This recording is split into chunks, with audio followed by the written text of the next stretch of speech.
Satnam, aloha, welcome. Here, I can see myself now. Okay, there we go. So let me just get the comments up to make sure that people are here. Okay.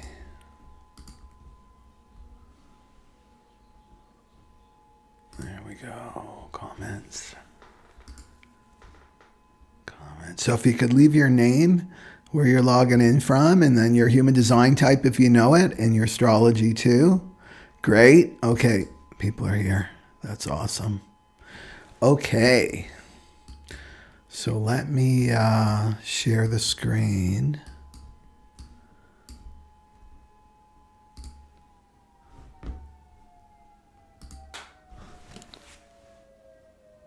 Oh, that's here. Kind of siren. Okay. Okay, so this is for the full moon. The full moon for coming up on February 6th. Okay. And so people who are new to the channel, I use the human design system. The human design system merged with astrology. That's why it's called Neutrino astrology. And just quickly, we have 65 million neutrinos passing through your thumbnail every second. So these are subatomic particles, these neutrinos, coming from the sun. 70% of them come from the sun, 20% from Jupiter, and the rest from other stars. So they hold weight. That means they have they carry information. So this is influences our behavior, our way of thinking as a collective. And this program pulls us away from our authentic self. So someone asked an interesting question last week about, because she's an astrologer, that's her background. Well, aren't these energies here to support us? Yes and no. So the neutrino stream, it's called, can, yes, pull us away from our authenticity, and that's not good. So it means that we start making choices with groupthink, basically, which may or may not be correct for us. So say, let's go to the moon, right? The moon here, see that 7.4? We know it's in Leo, right, for February 5th. The shadow of division, the gift of guidance, the gate of the army. It's connected to the I Ching, these numbers. So if you have your moon, this is what is your motivating force in your chart, in your natal chart, right? Then if you have the 7, like, yeah, well, you do, that's for you. But if you have any other numbers, and even then, right, you've got 7.4, it could be 7.1, 7.2, 7.3, right? So chances are, statistically, no, it's not going to be, the conditioning field won't meet with you, right? It won't pull you to your authenticity. So there's that factor.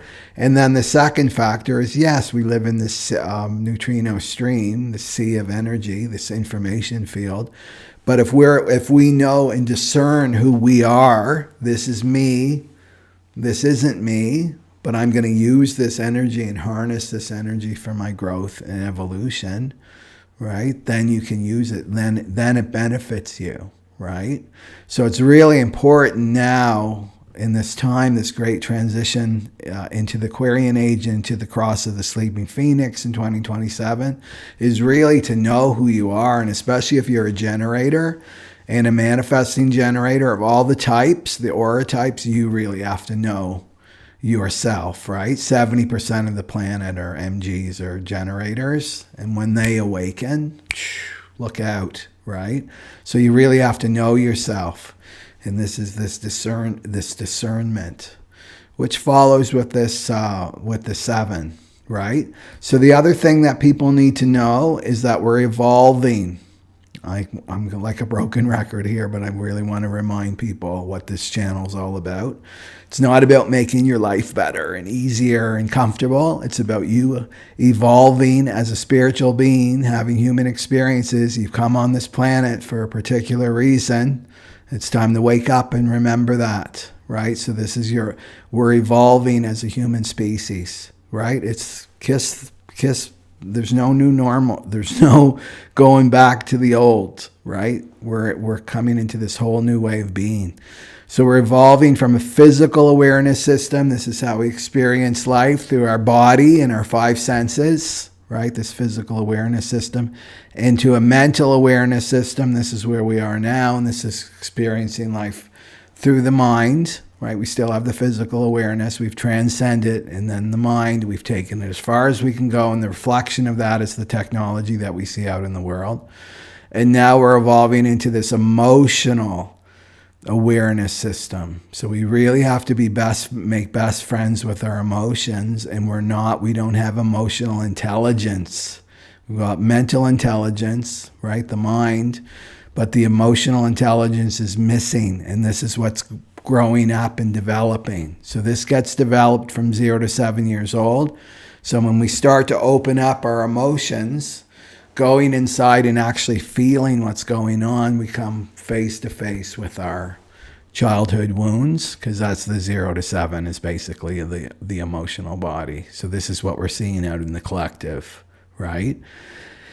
And so once this is purified, this shadow in emotional work is purified, then this moves into a solar plexus mutation, right? So this is the second brain behind our stomach, our physical stomach. This is going through a huge mutation. And then this in turn comes into spirit awareness, right? So this is how humanity will start to experience life, through spirit awareness, through unity, right? Realizing that we're all connected. So basically, the evolutionary pathway of awareness is from moving from the physical to the mental, the mind, to the emotional, right? This 0 to 7 years old, and then to frequency vibrational. That's what we're returning to. So all the stuff that's happening in your life, right? The challenges and the headaches and the obstacles and the resistance and the conflict with people, it's all about this, right? It's not about the details of what's going on in your life, like the physical details. It's all about what's going on in the emotional, what emotions are coming up for you, because they were there before you had the conflict with the person. They were there before you met the obstacle, right? This is what's creating all of this, so that we can purify it, so that we can get back to this frequency vibrational. And I also want to note too that this is connected to our ancestors, connected to our past lives, our ancestors. This is really the doorway into this spirit awareness. And this is what we really want, right? We say that we want happiness, but the mind, the ego, I put a form to the ego, tells you that, well, you've got to get the job, right? When you get the good job, when you get the partner, when you move, when you're healthier, when, it's all about destination consciousness. But this is what we really want, is this to go to the other side, and that's to go within, right? So we have to go through this emotional body work to get to this other side. So people that have been doing emotional body work, and I've got my Phoenix program, the 6 modules, it's all about this work. Once you have this breakthrough, where you really surrender to the emotions that are coming up, and you integrate them and you feel them till the end, right? People experience this greater sense of awareness, and they feel, I feel relaxed. I feel like myself. I'm feeling more and more like myself. I'm trusting in the divine. I'm here, because the enlightenment isn't about checking out, up and out. It's about going within. That's what to be here, to fully incarnate and be in your physical form, right? That's the point. So we have to leave behind this ego, right? And that's Wormtongue from Lord of the Rings. So it's just a form, right? I've just given the ego a form. That's the voice in your head that you believe is you. It's been with you, right? When that mental body kicked in from 7 to 14, it came in strong, and most people on the planet believe that that voice in their head is them, right? And this is the not self. This is what's pulling you away from your true self, your authenticity, which is your power. So let's go back to the 7. So that's my spiel about what's going on. Okay, so there's the sun. So we've got 2. You can see here with the this is the natal chart, not the natal chart, the transit chart. Your natal chart, and I put a link in the information box so you can get your free chart. There's a red side and a black side for the natal, right? But for the transit, it's all black. So this is the conditioning field that we're under for the full moon. So the full moon is going to illuminate something. It's really interesting, this 7. It's all about leadership, right? This 7, this full moon's all about leadership. And I'll go into the these because we've got channels. We've got to look at those too, and that's why they're colored in. You see that 61, right? The 61's in Mercury there, and it's joining up with the 24, which is in the North Node, right? So those 2 join and they make a channel. And the same goes with this, the 35, 36. 35's in Mars, and then the 36 is in Neptune. So they join up and make a channel. So if you have this channel, then yeah, that's great. That's you, right? It's just going to doubly impact you in the sense of like, oh, I really feel this channel now. But if not, then what we do is we think that that's us, right? So if you got, this is the solar plexus. If your solar plexus natally is undefined, which means it's white, right? It's not colored in. There's no channels. Then suddenly you feel like emotional. You can feel really emotional because this is activated, right? This is activated. So, so this 7, let's talk about this 7. And we'll talk about the shadow. So the shadow is division, So let's talk collectively, because it's the 4, right? It's 7.4, and that's the line of abdication. So this is giving up. I just grabbed a quick, just regular Joe meaning here. Definition: to give up as a position as king or queen, or fail to take responsibility for something. So collectively, we may see these leaders, these so-called leaders, I put in air quotes, starting to abdicate, starting to go away, maybe not voluntarily, right? Going. So this is all about leadership. So this is division, is the shadow. These are the leaders that we've seen. We've seen very few really true leaders on the planet. So any leader, right, that you're seeing out in the world, and they're creating division, they're in the shadow. They're in the shadow pattern. So here's the 7 here. It's coming off the self. So why do people listen to these false leaders? Well, we're genetically programmed as a humanity to follow people, to follow certain people that have this channel, right? Or gate. So these are all leadership gates here, or channels, leadership channels. The 31-7, so if you have that in your chart, you're destined to be a leader. The 1-8, I'm a 1-8. This is a leadership channel. 33-13 is a leadership channel. So the 31-7 is all about the future, looking into the future, seeing the patterns of the future. So look at the shadow leaders, right? They don't see any, they're self-serving, right? I'm not judging, I'm not personalizing this. This is just a consciousness, this consciousness of division, right? People have to play out this consciousness. It's got to move through somebody, right? A person or people. So creating division, right? This 31-7 is creating division, and it's not looking to future. It's not looking like how will this decision impact the 7 generations in the future. It's all about me and the ego. It's serving the ego, the shadow, right? Me and what can I get from this? And then how does this help my ego extensions, which is my crew, right? My tribe, my family, my other people in my circle, which is just an extension of my own ego, right? How does this serve me? There's no long-term vision, right, with these shadow leaders. So that's the 31-7 is looking to the future. And then the 1-8 is about the now. It's just about knowing. I know. I just know. And knowing, it's an individual channel. So knowing is that pulse that I talked about. It's like off, off, off, on. Suddenly it's on. There's no rhyme or reason to it. It's just you know. And you know that you know. That's the 1-8.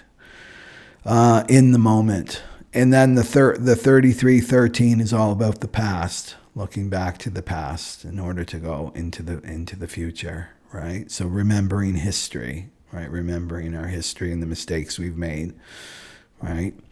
So so this 7 collectively is the collective leader. So this is going to be really illuminated, and I'm really seeing this in the collective now, right? People are starting to see through.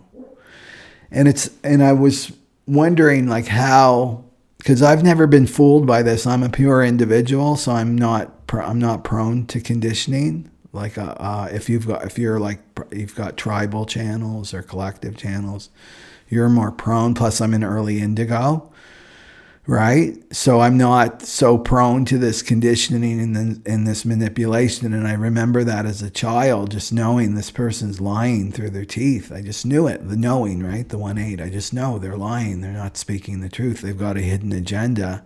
And yet the people around me were so seduced, right? Seduced by this person because they were attractive and their use of language, right?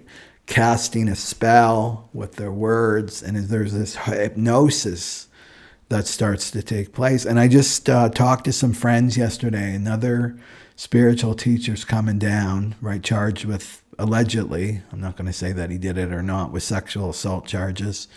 And they were really into him at one time, right, setting up events for him and just kind of bowing to this guy. And I remember a good friend of mine was really into him too. And she's, oh, you got to listen to him. He's amazing. And I listened to him and it's like he's talking nonsense, right? It's just like to me, he just felt so off. He felt so off. So anyway, I was talking to them last night and they said when they were doing an event and they were going to start to transcribe what he was saying. So they're out of his field. They're out of his aura and they're transcribing the actual words coming out of his mouth. And they just said it was total gobbledygook. It didn't make any sense whatsoever. So this is like this power of these people that are genetically programmed to be leaders. And if they're in the shadow frequency, people can be sucked in and seduced, right, by the magnetism and the charisma, right? So there's that. There's this use of language, charm and charisma, the mass hypnosis. So how do you know the truth, right? Because we're going to see more and more of these people, these false, it's said in the Aquarian age that we'll see more and more of these false prophets, right? These false light teachers. Well, how do you know? Well, you need that emotional body, right? This has to be activated. You can't rely on your mind anymore to discern the truth, this or that. The mind doesn't know the truth. The truth is a frequency. It's a feeling inside you. That's what's going to guide you. So you see how important this work is? And your emotional awareness, it's taking you to your authenticity. This is spirit awareness, is your authentic self, right? Your authentic self is the spirit awareness. So you need to know, right? You need to know by feeling. So just do this as a practice. I'm going to go and look at some YouTube videos of these so-called leaders or even the news programs that everybody's taking hook, line, and sinker. And you're going to feel, oh, this feels really off. Well, that person's lying. They have a hidden agenda. They're not speaking the truth. I'm lit up inside, right? I'm lit up because my authenticity's lit up.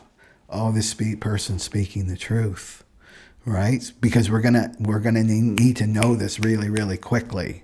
We're not going to be able to do a pros and cons list, and I'm going to go and Google this person and see if there's any dirt on him. We're not going to have time for that, right? It's got to be really, really quickly in the moment. In this feeling is, right? How you're feeling is really, really important. And this is what's in the way of this are these childhood wounds, Once you start just integrating them, and it's really easy, this work. I'm not going to say that it's easy. I mean, you have to embrace discomfort, right, to do your emotional work and let go of this past wounds from childhood. We all have it. No one's exempt. Then this starts to flow, right? That's all emotions are, energy and motion. It's like water. It just needs to flow. And right now it's crystallized with a lot of people.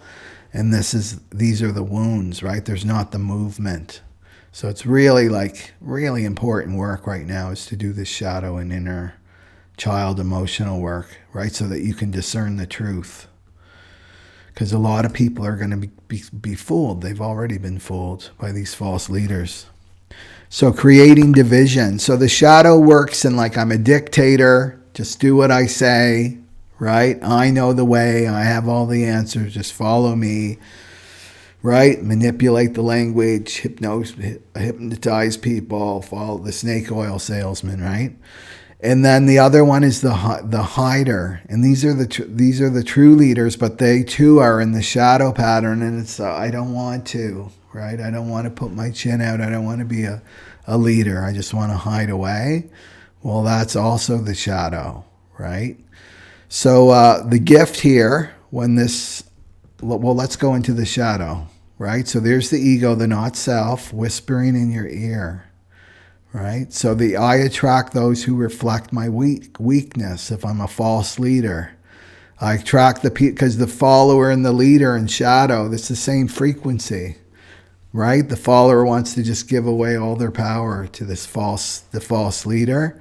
So they end up like attracts like. This false leader attracts the follower who has the same weakness as them, right?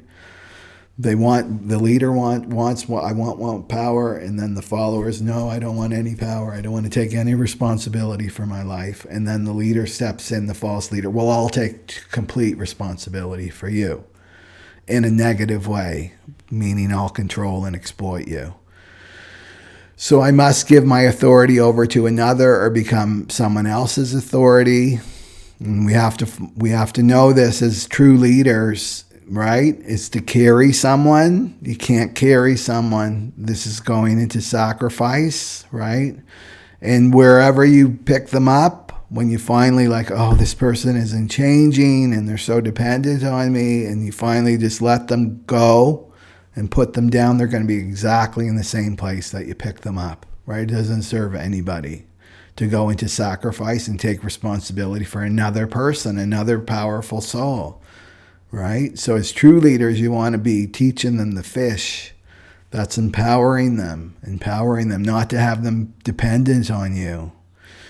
Jealousy, so attract jealousy in others, or you're jealous of others, right? And this is also a really good sign to use too. I mean, if you're jealous of leaders, why does people listen to that person and they're full of it?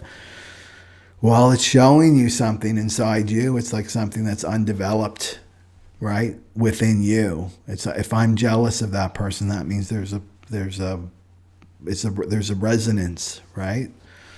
To watch that. If I'm jealous of this writer, I'm jealous of this life coach. It's like it's telling you that I got to step up. Your soul is telling you to step up. This is something that is part of your soul's destiny, right? I need to be recognized, right, as the false leader, the shadow, or hidden away, right? I have a lust for power and power over other people. I must forcefully impose an agenda or interfere in other people's lives, right? This is the false leader. So really the fear, because every shadow has a fear. My shadow fears losing power. My shadow feels victimized by jealousy, which comes from comparing myself to other people. And this is completely, right, not your authentic self, right? The authentic self doesn't compare themselves to others, right? Because they're unique in their own right, you know? It's just the old adage of the bamboo tree comparing itself to the oak tree. They're too different, right? They're too different. They're unique. They're just a unique essence. So once you do the shadow work, so shadow work's really easy. It's just about spotting it. So now I've given you the information of the shadow for this full moon, and I'll bring it back to the personal, right?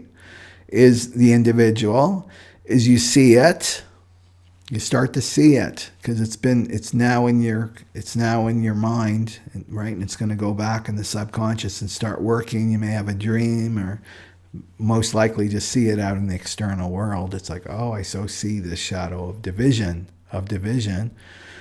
Then it starts to lift, right, from the DNA, because we have all 64. We have all 64 of these gates, hexagrams, gene keys, but your natal chart is going to be a complete focus on these ones.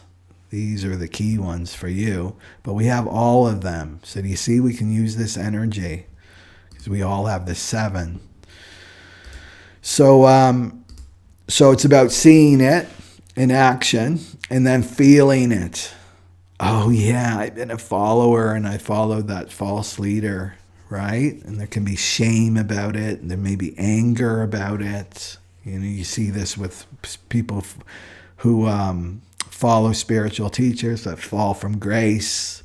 Then they get really angry and they start lobbing bombs at the teacher and but who they're really angry at is themselves, right? Is themselves for giving their power away.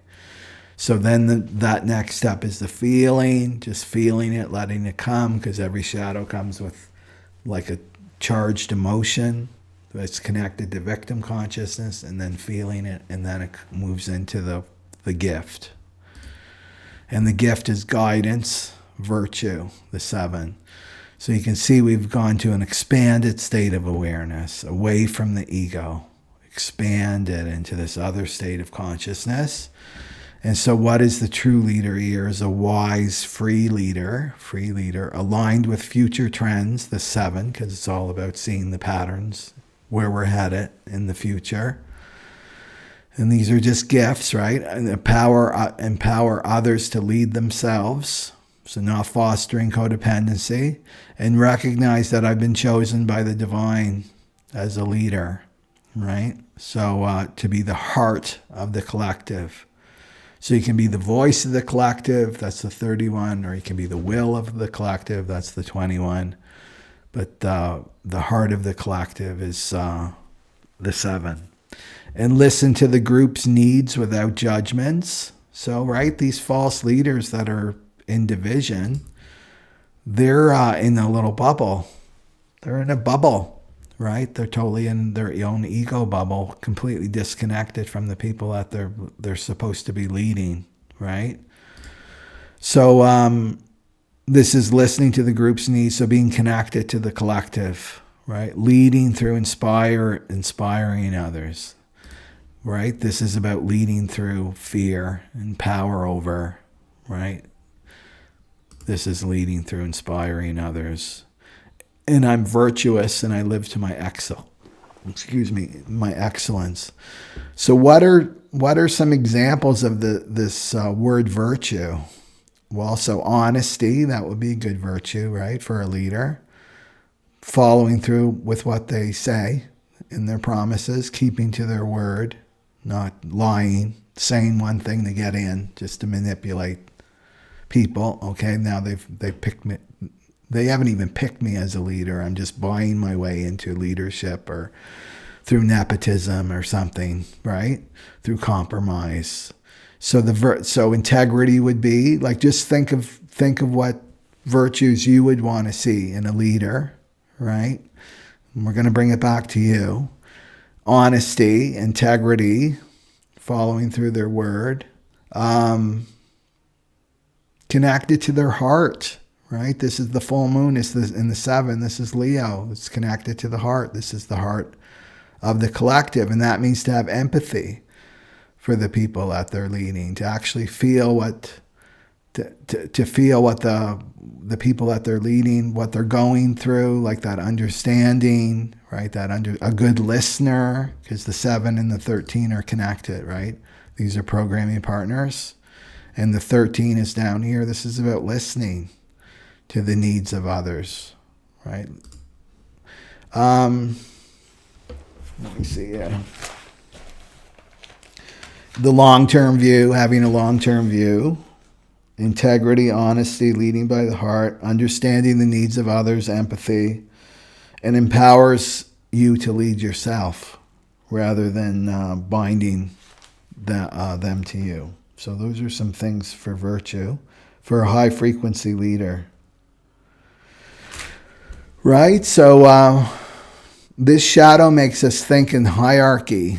Not only act in hierarchy as a society, that one is better than the other, but to actually think in that way too. So we want to dig that part of the shadow up too.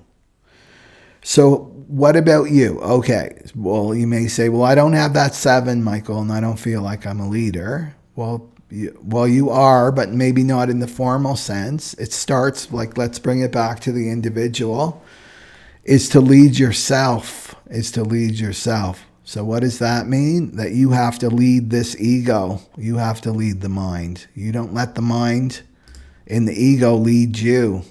You see? This is division. The ego is only going to create division, which is separation. That person is to blame for how I'm feeling in my life. Right? This group of people, if they just did this, the complaining, right? If they just did this, then I would be okay. I would feel happy. Right? So you don't want to be listening to this. This is like, if you bring it back to the individual, this is the false leader creating division. And the division is always rooted in identity. The division is always rooted in identity. I'm identifying with something outside of me. Right? That's what my ego is doing. And then these other people are identifying with something outside of themselves too. Like, just take it back to politics. I mean, that's really easy, right? Republican, Democrat, right? And then they fight with one another because they're identifying with the tribe, right? The tribe groupthink says, and if it goes against anything else, then they're not on my team, they're on my team. You see the division and then the fighting back and forth. And not meeting, and this is what the leaders do. They keep people divided and fighting against themselves, right? Instead of like, how can we come together? What can we agree on? What's the one thing maybe we can agree on? There shouldn't be war. Just start there, right? Then this is unifying, and this is very empowering, right? Very empowering. And the forces that want to hold on to control, this is why they want us divided. So watch where you're identifying. Where am I identified in my life? Like maybe I'm playing a role and I'm really identified with that, or I'm identified with this ideology. Like, just really dig this stuff out, because you want to unify inside, unify yourself. So the ego is a big one to lead. And so if you're a dog owner, you know that you go to the park and those people that have those dogs, and the big, goofy, slobbering dog jumping on everybody. It's completely out of control. And there's the owner abdicating their responsibility, because who's to blame here? Not the dog. It's the owner, right? So the owner abdicates their responsibility. Oh, the dog's just being the dog, right? That's like the ego. And this is how people are with their egos. They don't have their ego trained, and out comes the ego. Have you ever had conversations with people? It's difficult to even talk to them or even have a flow, because their ego is so up, defensive and accusatory and judgmental. And sometimes it's like, I just want to talk to you. Can you get this ego out of the way, right? That's so defensive and feels so threatened and suspicious and ready to attack. That's the dog. That's the dog. So you want to start to lead the ego, right? And this is getting into these higher states of awareness, and you're able to witness your ego. And it's like, you're able to be aware, oh, my ego's up right now. My ego's not feeling like it's getting any attention in this conversation. Right? My ego, I just got triggered there. I'm just going to hold back and I'll process it later. I'll put it on the back burner. Don't let this ego control you. This keeps the division, right? And the conflict and the fighting. And interestingly enough, too, if we go to the numbers, right? If we go to the numbers here, 6 comes before 7, and then 7 goes to 8. Well, 6 is conflict, right? It's conflict. Comes off here, right? The solar plexus.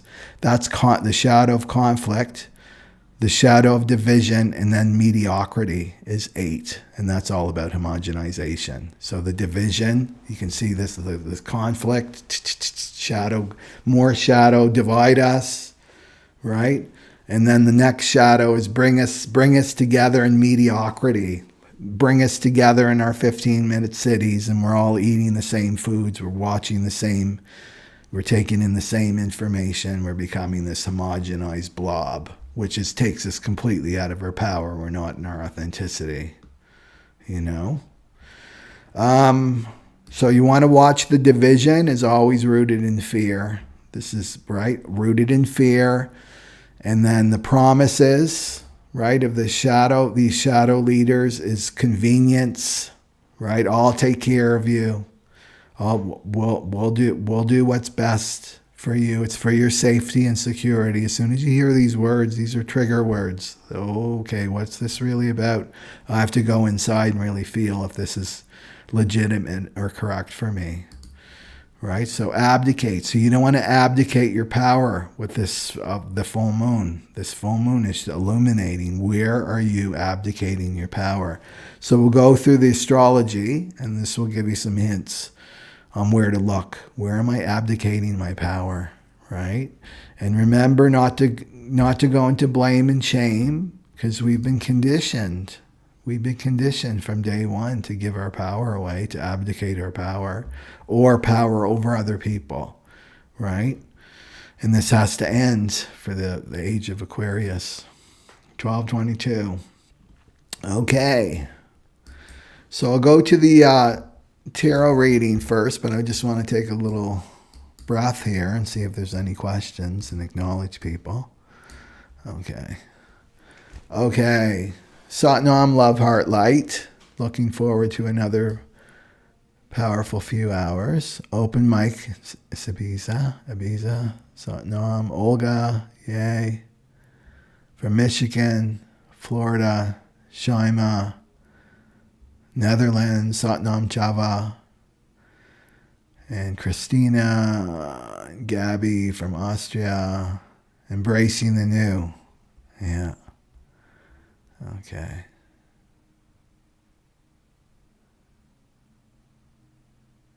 Okay.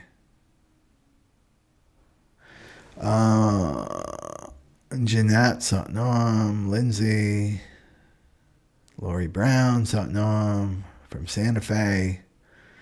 Jeanette, Scottish woman living in New Jersey. Willow. And Carol, Pisces maiden.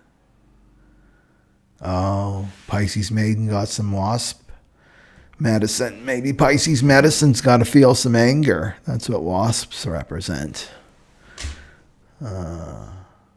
Okay, Chava, yeah, stick around if you don't know much about human design.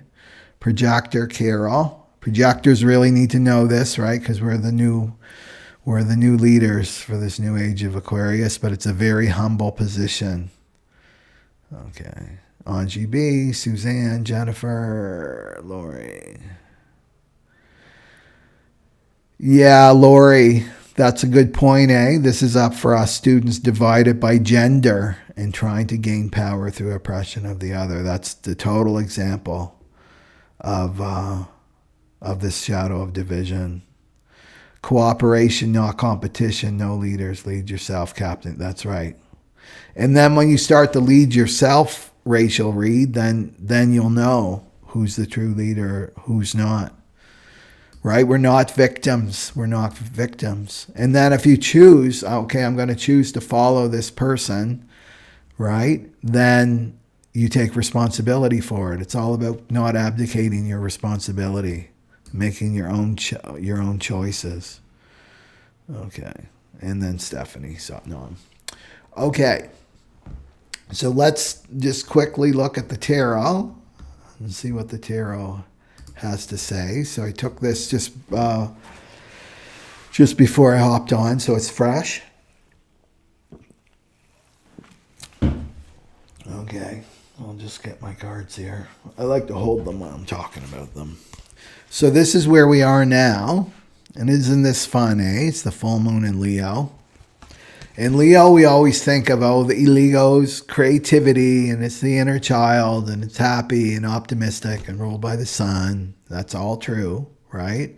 But it's also leadership. And this is why I love human design, because every zodiac sign, I don't have an image of the mandala, but there's a mandala that the sun moves through to all the 64 gates. Well, every zodiac sign has 6 of these gates, right? 6 of these gates, hexagrams or I Ching. So it gives you a little kind of flavor of Leo, right? It's merging astrology with the I Ching, basically. So this is Leo, and it's the major arcana. It's number 8. And this is about having courage, self-respect, right? Another good virtue to take in. Remember, these virtues come from the soul. You don't need to try to be virtuous, and you certainly don't allow other people to say, this is what's virtuous, this is what you should be doing, right? The virtue signaling. You go inside and find your own virtues, and that's the virtues come from your soul. They don't come from the mind and the ego, because they're fake, right? They're fake. So this is the inner power. It's maturing, right? Taking responsibility for your life and your choices. And it's asking the questions, right? What gives you energy and vitality right now for this full moon? And I had a really interesting dream. This is what's coming up for me right now. And I had to put Bougie, my little dog, into this, we were climbing up this kind of mountain, and there was a little cave. So I had to put him up there first, and then I had to lift myself up.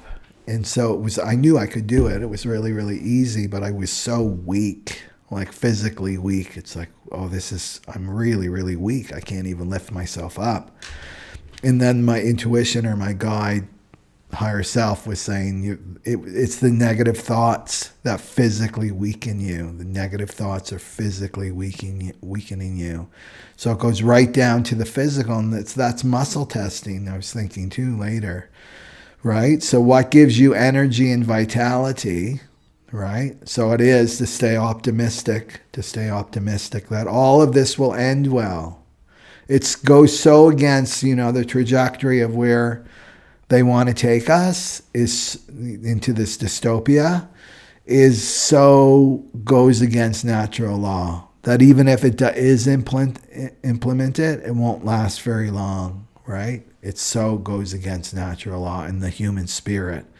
So even this is like pressuring us to awaken, right? To claim our power, right? And it's becoming so extreme now that the lies are so out there, right? In the Aquarian age, nothing can be hidden. So it all has to come to the surface, and you can't look away once you see the truth. It's really difficult to look away. So this is the self-respect, right? Is to keep your self-respect as a leader, leading your own life, your family, your community. Like I said in my newsletter, you can lead just through example, especially if you're a 6-line profile, right? You're a role model. And then just claiming your strength and courage, right? And this is the pressure. We're all being pressurized right now, so that we can feel our strength, our character, another virtue, right? Our character comes through this. So you want to be your strongest self for this full moon. It's like, I'm okay. And what's going to be illuminated is what is not this strength. Where am I not being strong? Where am I not claiming my power? So not forcing yourself to do something that's not aligned with you. It has to be aligned with you. And working for yourself instead of against yourself. This is letting go of all the conditioning from the past, right? Yeah. And knowing that you can easily overcome all your obstacles, right? So it's real, the courage, ruled by the heart, right? So that's a really good card to be entering into this full moon. And maybe you don't feel like you're there, but this is the potential to be there. And then the challenge here, the block, is the page, right? The Page of Cups. So this is about creativity. And again, right, if we go back to Leo, the archetype of Leo is very creative. It rules the 5th house, right? That's all creativity. How can you express your creativity in new ways? And it's a message. He's a messenger, right? So this can be a message from the divine or someone outside yourself, youthful, right? Excited about life. And what new opportunities are coming your way, and to accept them. So it's letting go of the inner critic, right? The inner critic within you that restricts you. And it's about having faith in anything is possible, not to go into like pessimism and limited thinking. That's what this is saying. And opening up your heart to the magic, right? There's the little fish just jumping out of that cup, right? It's almost claiming your innocence. That's what I see with the Page of Cups, right? And that's the heart. So it's opening up yourself emotionally. And since 2020, it may be a challenge for some, right? When we look out in the world, but you want to hold this frequency. You're the leader in your life. So you want to hold this frequency of the magic. And you remember, if you go deep inside, you remember the magical universe that this planet once was, right? And is returning to. So it's bringing your internal world to the external, right? Your internal world. And this is in the integrity. Your internal world is matching. It's going to match. And the more it's frequency. You got to embrace frequency right now. This is what we're returning to, right? Your frequency can shift. All the change happens from within. So you hold on to this frequency. I'm not going to be dragged down by these false leaders that are going to divide me from myself, because that's what it's doing. Dividing you from your true self, wanting you to be here in the ego, and that ego can be manipulated. Other egos can manipulate other egos really, really easily. But when you're not in that space, you're in the greater self, you can't be manipulated, right? So this is the frequency. You hold on to this frequency, and this gets sent out, and then your external is going to reflect all that back, right, in your personal life. Okay, so that's the challenge. Yeah. And then underneath, it's not good. And this is coming from the subconscious mind, right? The Nine of Swords. This is the nightmare card, where you get up in the middle of the night and your mind's racing and you're worrying, right? You're worrying about stuff. Of course, the ego card is money. So you're worrying about money, worrying about material things. And this is worry and fear and suffering and depression, obsessive thinking. This is the anxiety card, right? So you can see how this is coming from the subconscious mind, right? And this is really coming from this emotional body. It's coming from the emotional body. So my Phoenix program goes into this, how our emotions affect the quality of our thoughts, right? So what's really going on here isn't the mind. The mind is just a symptom. My mind is racing. I'm anxious. I'm so worried about the future and what's going to happen to me. Will I be supported materially to do my destiny, right? But what's really at the root of this is fear. The root is fear, right? The fear that's coming up from this 0 to 7-year-old fear. And what's your work here is to let it come, right? Let it come and just to feel it. And fear is just a frequency moving through the body. That's all it is, you know? So I've had experiences like that, especially in December was probably the worst for me. Just waking up in the middle of the night in terror, just total terror and so much fear. And I look around, there's no tiger in the room. There's no danger in the room. I'm perfectly fine. And my challenge was not to go into the story that the because the mind is getting stirred up, right? By all these emotions moving, it gets stirred up, starts creating, right? The mind is very creative and imaginative, starts creating this worst case scenarios and this and that.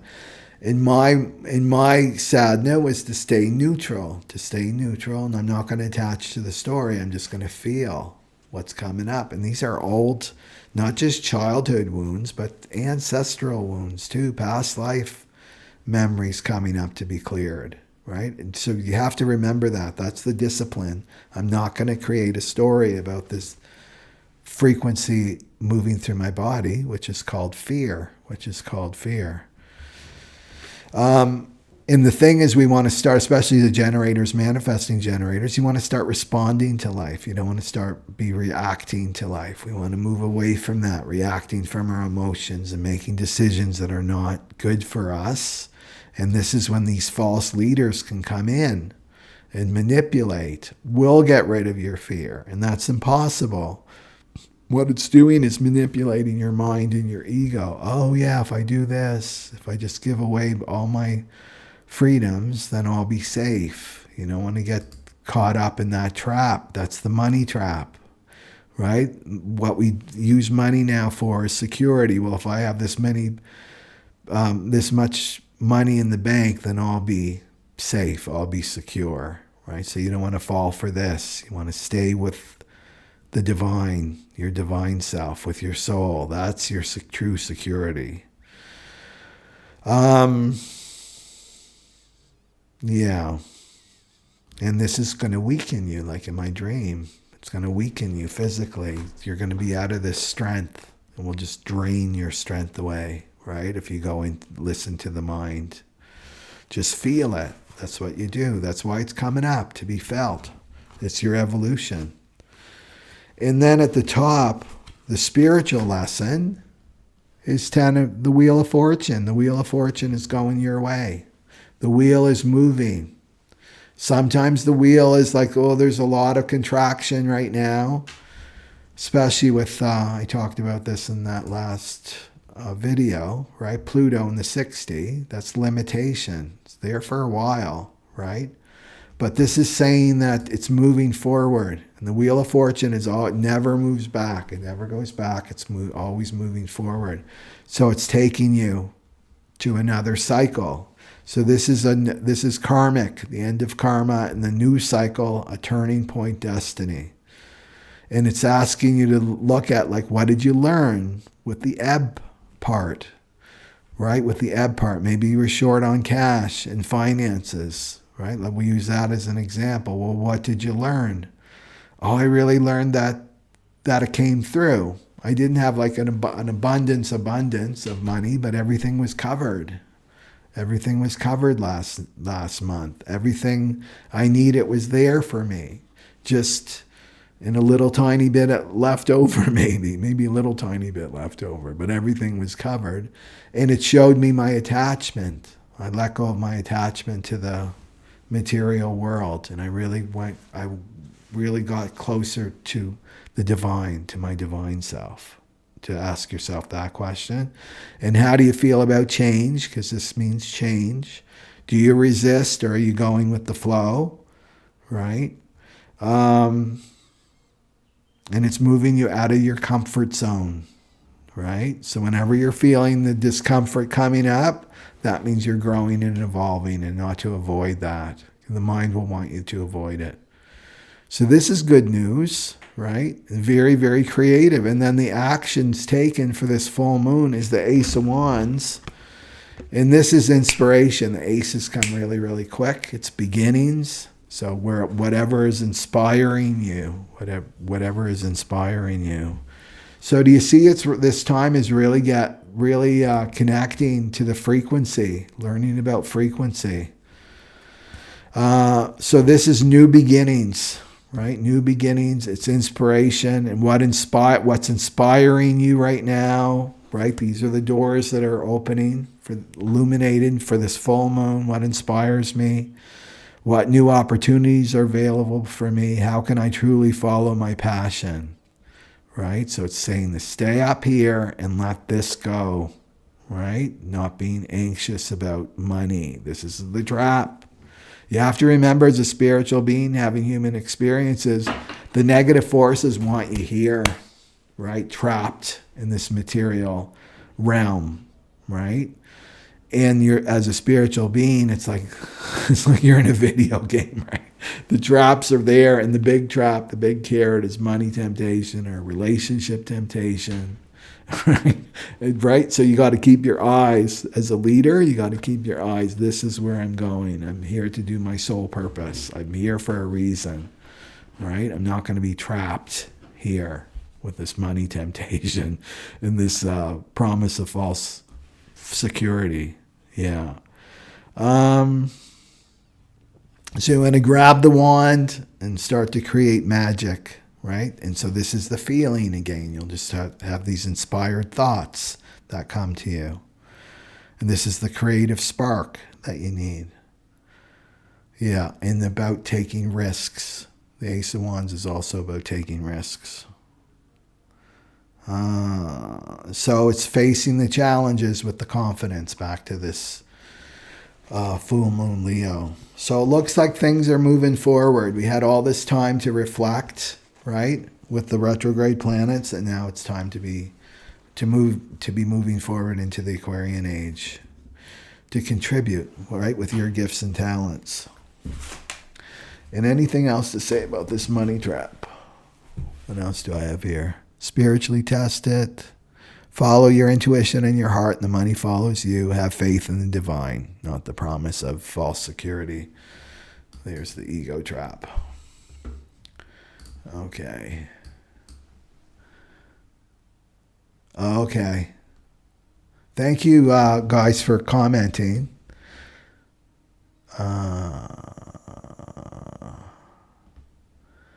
Stephanie, I've also been waking up at night with so much fear, terror. Thank you, the reminder to not lie and make stories. Yeah, not great at that. Yeah, it takes a discipline. And then meditation really helps. I mean, I felt that. And then, of course, I think it was like 2:30 a.m. I was getting up every night for a while. And I knew it was ancestral stuff coming because I've done so much childhood work already. And then just got out, okay, I'm just going to meditate, and I'm just going to allow the feelings to come. So what happens is, with going through this tunnel, everybody, right? There's the fear releasing from the emotional body. And remember that we're releasing ancestral memories too, and that this is being projected out in the external world. That's why these stories are so familiar to us, because they're part of our ancestral history. And why is this happening? So that we make different choices than our ancestors. Our ancestors made choices from fear. They made choices from anger, right? We're going to make different choices. I'm not going to make my choices from fear. So the layer cake is anger. That's usually the emotion that everybody feels comfortable with. Anger, depression, it's the same thing. And then fear. The next one, and then grief. Grief is when the heart opens. The alchemy starts to take place when you start to really feel the fear and the anger. You just let it be there. That's all you do. Don't attach a story to it, and you just feel it. I'm just going to feel it. I'm just going to allow it to be there. I'm not going to try to run away from it. I'm not going to try to eat it away or drug it away or drink it away. I'm just going to allow it to be there. And it will shift. It's a frequency. Frequency wants to move. That's all. And then what happens is the grief, the heart opens, and then the crying happens. That's just part of the healing, are the tears. And you can see how we've been shamed about our emotions because there's so much power in our emotions. The thing is, the status quo, whatever the status quo is spewing at us, you always go, I wonder why they're spewing that. Why are they saying these things are really bad for us? Why are they saying the sun's really bad for us? Well, the sun's really good for us, right? It carries information. It's an antiseptic. It's nature's antiseptic. It's very good for us. So you want to look at it like that, because it's the upside down world, and they're not creative. The negative forces are not creative. So you see, so you can use that energy, right? And then this greater sense of expansion happens, right? So it's just allowing, not running away from your emotions. That's not what to do right now, because it's leading you to truth, capital T, truth. That's spirit awareness. Divine is a feeling. It's not a concept. It's not a rule book. Do this, do that, and you'll get to heaven. It's a feeling right now, right? It's a feeling. The divine is a feeling. Okay. Yeah, and doing the fear meditation, that helps too. Okay, so let's go into the astrology and the houses.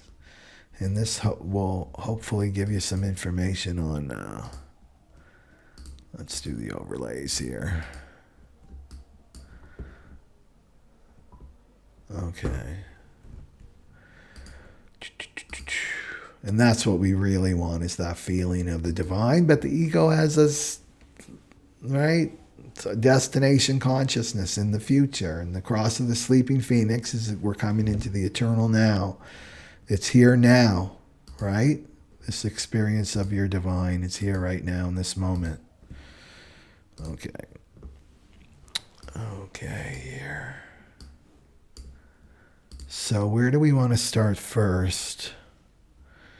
Maybe we'll start with this. The star of the show here is Leo.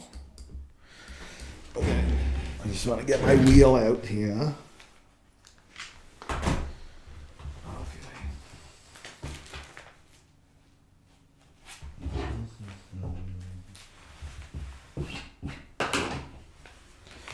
And be sure to throw up your zodiac as we get to your sign.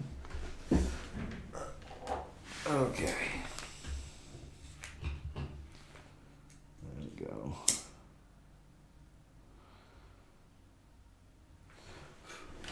Okay. There's Leo.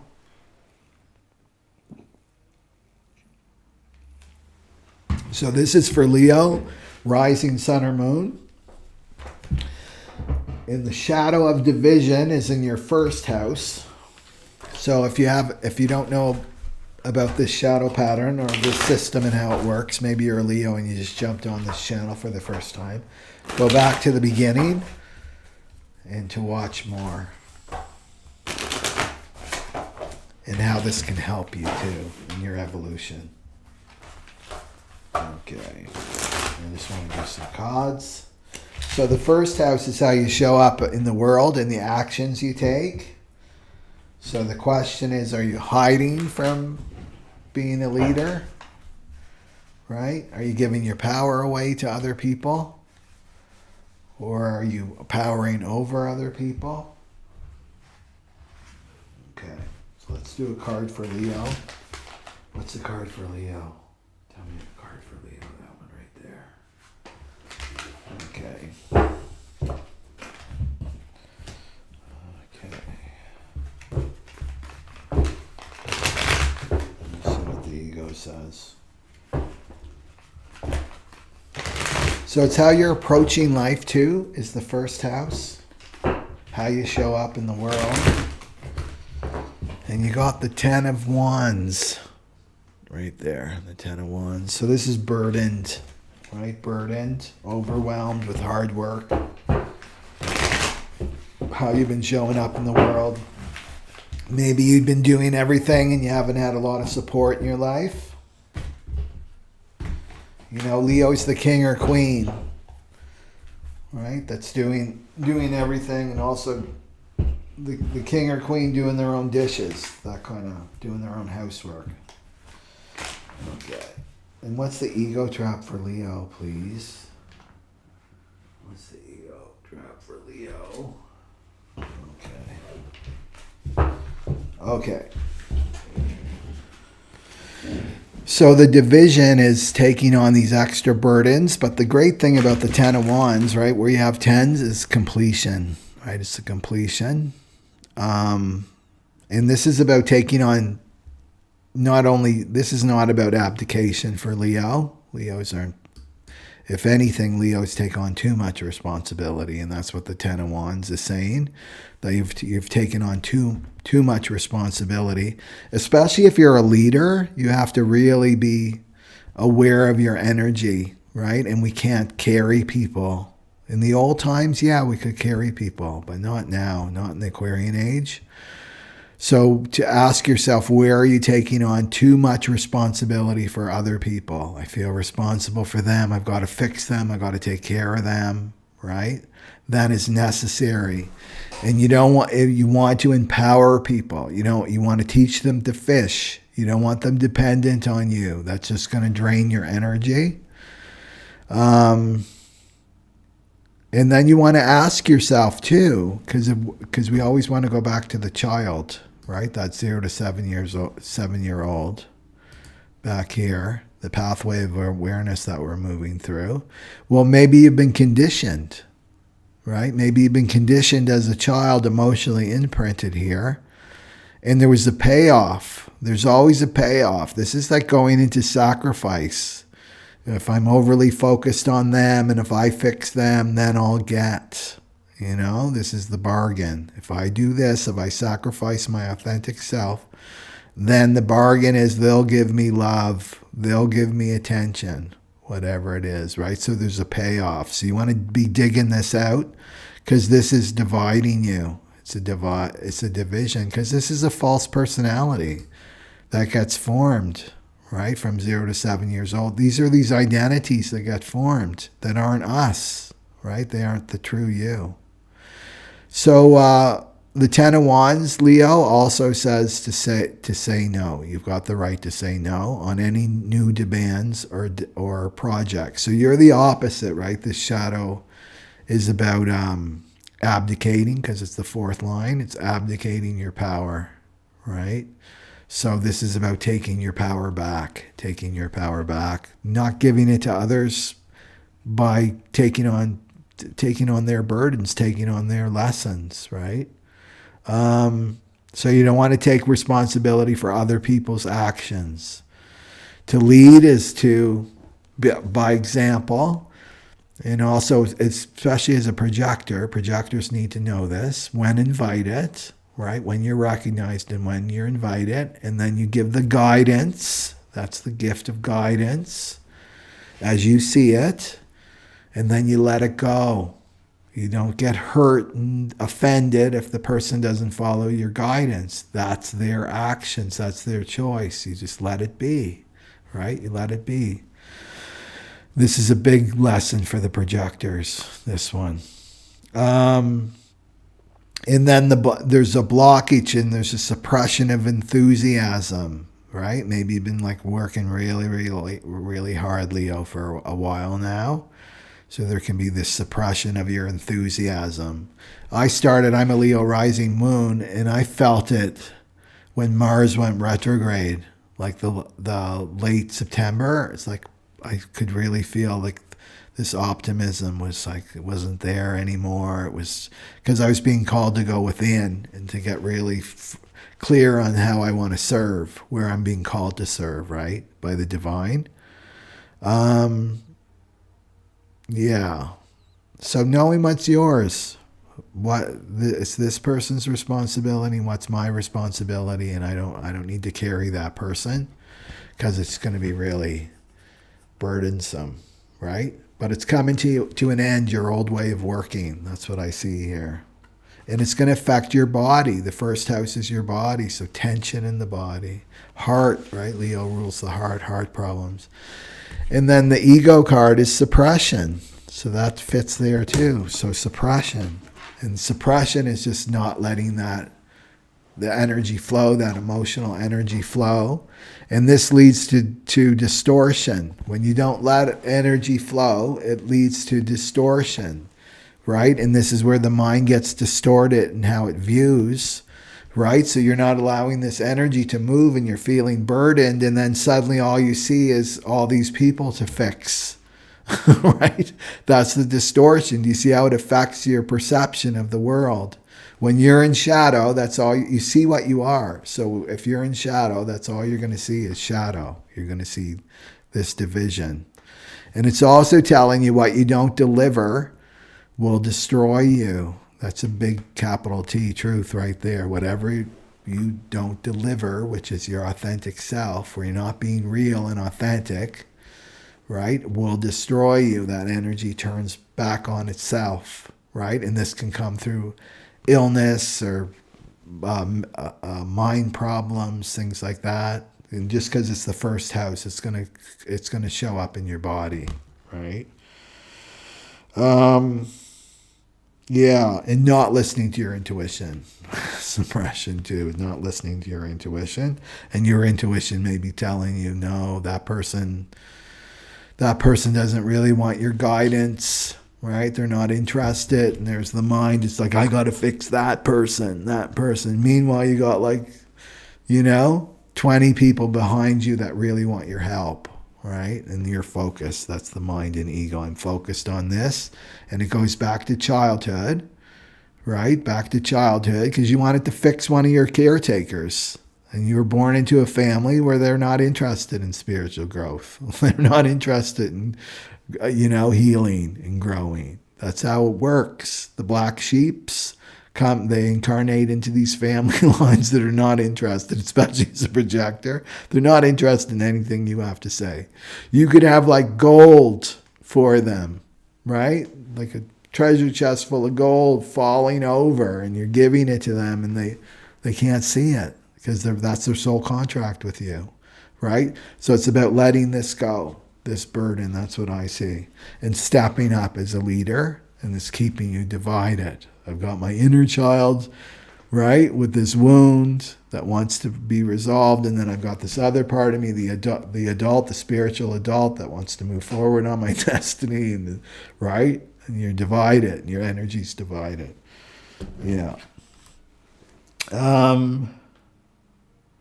Anything else for Leo? Yeah, it's about showing up as a leader, Leo. That's what it is. And it starts with yourself, right? Becoming the leader of yourself. And what, back to this tarot, what gives you the confidence? This is the Leo card. What gives you confidence? What increases your vitality? Really, this will be illuminated, this full moon. And what's draining that from you? You want to be your best self, your optimal self right now. Okay.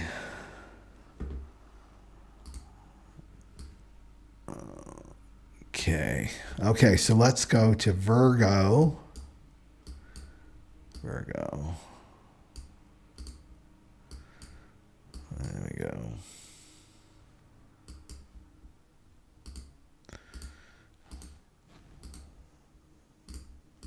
Okay.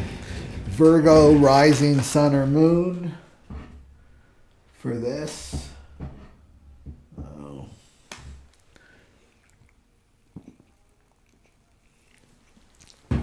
And so the shadow of division for this full moon is in the 12th house for Virgo. So if you just jumped on Virgo, go back to the beginning to learn more about this shadow pattern, a little bit about the system and how it will help you on your spiritual journey. All right. So the full moon is illuminating your 12th house. So this is, we're talking past lives here. And we know what happened with people that stepped up in leadership, like true leaders in our history. They got persecuted, they got isolated, they were put into mental institutions called crazy.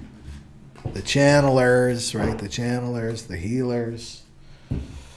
And all it took was a husband. All it took was your husband or a family member to say, she's crazy. And they would haul you away. Right? That's all it took. And your crazy meant you were channeling the invisible realm, right? The 12th house is the invisible realm. What do we have for Virgo? What is Virgo? What do our Virgo friends need to see? What does our Virgo friends need to see, please? Yeah. Okay. And then we'll see what the ego's saying. So you got the Seven of Wands. And this is setting boundaries. Now, I didn't talk about that, did I?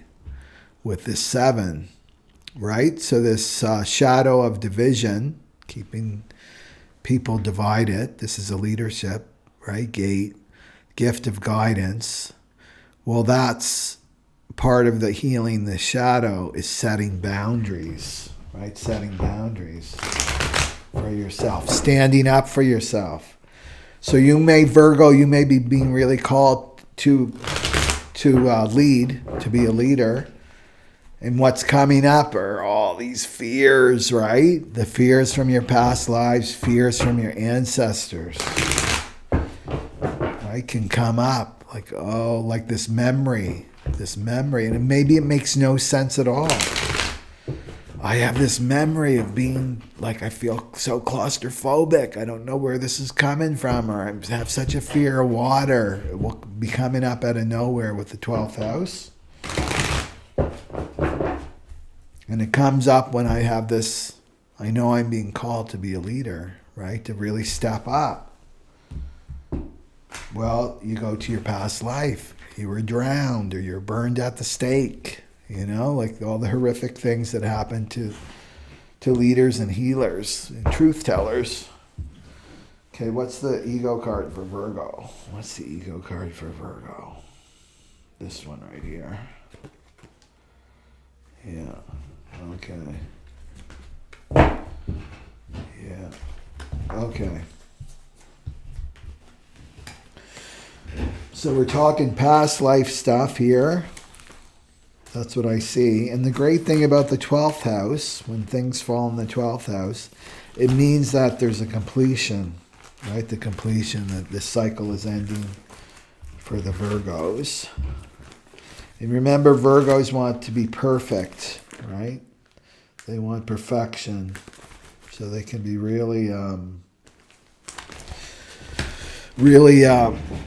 hard on themselves, right? So you got this, you got to step up, defensive, protective, stepping up for oneself. So this is a spiritual test. This illumination is and the question here is, what are you fighting for, right? What are you fighting for? What am I willing to protect? Am I willing to protect my inner child? Am I willing to protect my innocence, right? And that's what this is. What we're returning to, the pathway of awareness, moving from physical, mental, emotion back to frequency. This is our innocence. So yes, we have wounds and emotional imprinting from this age, 0 to 7 years old, that needs to be purified and released and healed to get to vibrational. But once we do this, because the child in us never grows up, Virgo, we have the wounded child that we have to integrate and heal, right? To bring in, to really bring in and be present with. Well, the divine child is there. That's our innocence, right? So that's something that's worth fighting for, Virgo, is your innocence, right? There's a lot of power there. And your innocence is the spirit awareness on the other side, right? That's your innocence. And we all want this, right? This is the feeling of love. It's the feeling of unconditional love. That's what innocence is. So this is saying that you got to move through some deep emotions, right? Deep emotions that are going to be surfacing for this full moon. And to fight for yourself. That's what, don't go belly up. It's about fighting for yourself in this lifetime, right? This is a spiritual test. The 12th house, that's right. And remember with the 12th house, it's angels and guides and your ancestors. So there's lots of support, but it's on the other side. It's in the invisible realm. Yeah. So it's about taking a risk. It's not about being passive. That's what this card is saying, to really step up in leadership. And so we've got no accountability. That's the ego card. And this could be, it's taking accountability for your life. So not abdicating your power, right? Because the 7 is in the 4th line, which is abdicating your power. Not to give your power up, to take responsibility. Maybe you're being really called to step up to a partner that's playing a role for you, that's been this false leader, right? The dictator. It's got to be my way or the highway. Maybe you're in a job like that or a partnership like that. And you can feel like I'm really being called to step up to this person, right? And remember, they're just playing a role. You can't personalize people. They're especially if it's really karmic. It's a consciousness that's moving through that person so that you can finally step up and say, no, this is boundaries, right? The 7 is about setting boundaries. No, I'm taking accountability. This dynamic's been going on because I've been allowing it to go on. I haven't been standing up for myself. I haven't been setting boundaries. And this is what it means to be a spiritual adult. Not to go into victim. Well, he'll never change, and if I did this, he'll do this. Meanwhile, not taking any action at all. That's giving your power away, Virgo. Right? So the ego is in your ear, that voice in your head that you believe is you, telling you, don't do that. Don't stand up to him. He'll never change. Just try to get by, right? Stay small, stay hidden. That's the shadow of division. Stay hidden, right? Because this ego doesn't want you to learn and grow. Because what happens to ego? Ego gets really teeny weeny and loses its power over you, right? You become vast and you start to tap into your virtue, right? Into that guidance that's already in there. You don't need to listen to this ego inside your own head and then inside that other person's head. You have your own guidance inside you. Everything that you need is inside you. And the virtues are there. So this Virgo is about becoming your own leader, right, in your life. Yeah, and taking responsibility for your life. That's what these cards are saying, right? Just start standing up for yourself, Virgo. And it's a 12th house, so it's going to be very, very karmic, right? With these people that you got to stand up to. But really what you're standing up to is this, right? Your own ego, right? Yeah.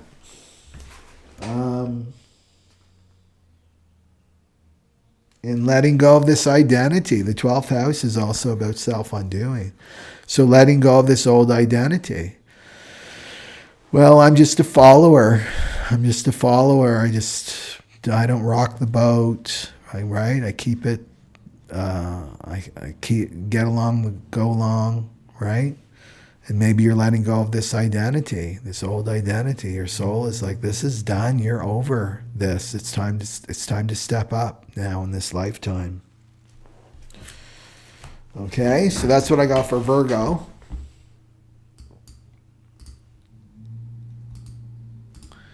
And then we got Libra. Okay. So any Libras, put down your sun, moon, or rising for Libra. And let's see, Libra. So Libra, sun, moon, or rising is in the 11th house. It's in the 11th house. Okay, so let's do some cards. So Libra, if you've just joined, go back to the beginning to watch more about the shadow of division. The shadow of division, the full moon is in the shadow of division, the gift of guidance, and what this is all about, and how it will help you in your spiritual evolution, too. Okay. Let me get some cards. We'll see where to go with this. There we go. So right away, right? This is the 11th house is friendship, your network. It's your network of people. And it's also, the 11th house is also liberation from conditioning too. Your conditioning, the brainwashing you received from childhood. It's about you becoming your unique self. We'll see the cards here.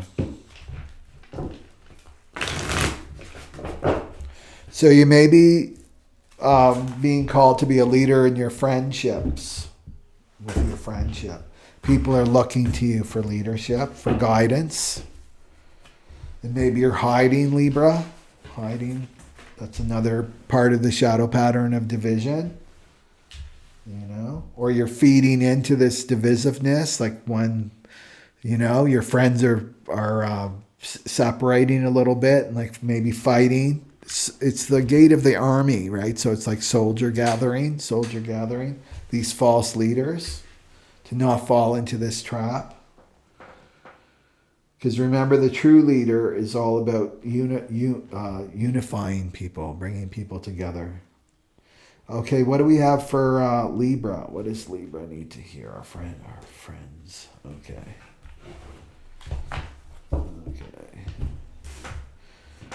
Okay, so you got the Knight of Wands right there, Libra.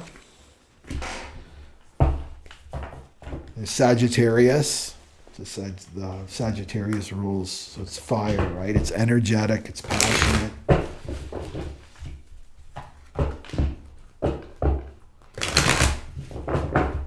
Okay. Just want to do the ego card for you, Libra.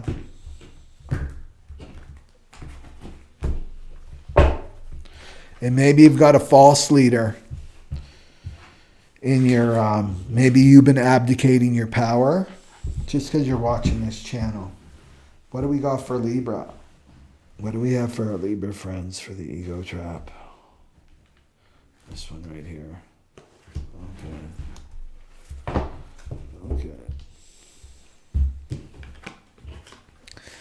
Okay. So Libra's got the Knight of Wands in there. And so there's the full moon's going to illuminate something about your friendships, right? And my sense is you're abdicating your power, right? You're abdicating your power. You're hiding your light under a bushel. And you're giving it to this Knight of Wands character. The Knight of Wands, it can represent a person who's very charismatic. This Knight of Wands would completely fit in with the shadow of division, right? Passionate, it's attractive, but it's all about me, right? It's all about me, and the Knight of Wands never sticks around long, right? It's like in and out. Yeah. Okay. And then you've got the fishing for compliments card. So this could be the Knight of Wands too. The ego looking to bolster itself up. So my sense is you may be behind someone in your network in this 11th house position here who is a false leader, right? And you're hiding behind this person, this Knight of Wands character in your life, in your friendship circle. Or it could be like, because Aquarius rules the 11th house too. It's about a humanitarian pursuits too. Yeah. In hiding as a leader, not stepping up. And you know this is going to be illuminated for you, who this false leader is that you've been following, you know? And complimenting them. Yeah. You see how sneaky that ego can be, Libra? You know? This is the voice in your head that you believe is you. It's been with you since childhood. The agenda of the ego is to keep you away from your authentic self, to keep you away from your power, right? We'll do everything in its power. It's very manipulative, this voice in your head. So it can... its agenda could be like, I'm going to bolster this person up that's a false leader so people can't see me. I'm going to hide behind this person so they can't see me, the true leader, right? And we'll give you all kinds of excuses. Well, they're more equipped, or they need this, right? You can feel sorry for other people. They need this. more than I do. There can be guilt there too. Just to watch this dynamic. Because, you know, if we go back to childhood, when you did step up in your power and you were your authentic self, you may have got, you know, punished for that, shamed for that. So it can bring up those old wounds, right? And it's like I'd much rather just hide behind another person. That's what I see there with the 11th house. Right? And Libras don't like to make a stink. They want peace, but peace at any cost, which means to be their inauthentic self. Yeah. So it's time to step up. That's what I'm saying, is don't listen to this ego. It's time to step up as a leader. And so the thing with leadership, with this 7 Libra, it's about other people choosing you, right? So don't get your hand up if you're getting this, especially if you're a projector, you're being invited, Libra, right? Or you're responding, people are coming to you, right? They're giving you opportunities to step up into leadership positions, and you got your hand up and you're pointing to this false leader. It's going to create karma for you, right? Because you're abdicating your power. That's what the 7 is. Yeah. Anything else for Libra with that 7?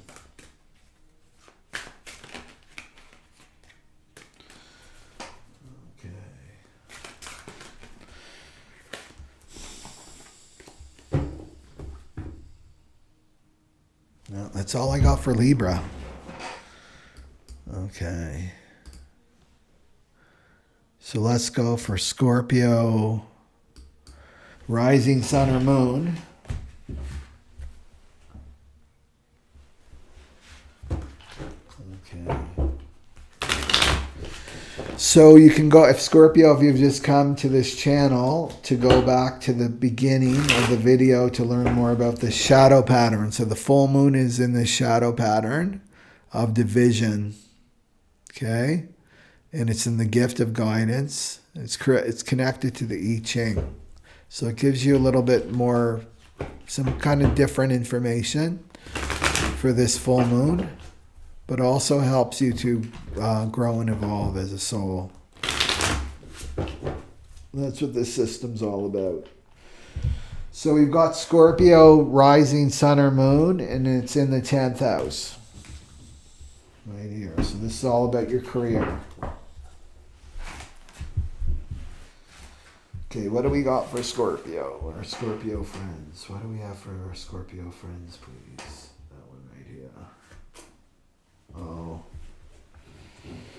Okay. So it's in the 10th house, so that's all about the public. It's about your career. It's about your soul purpose.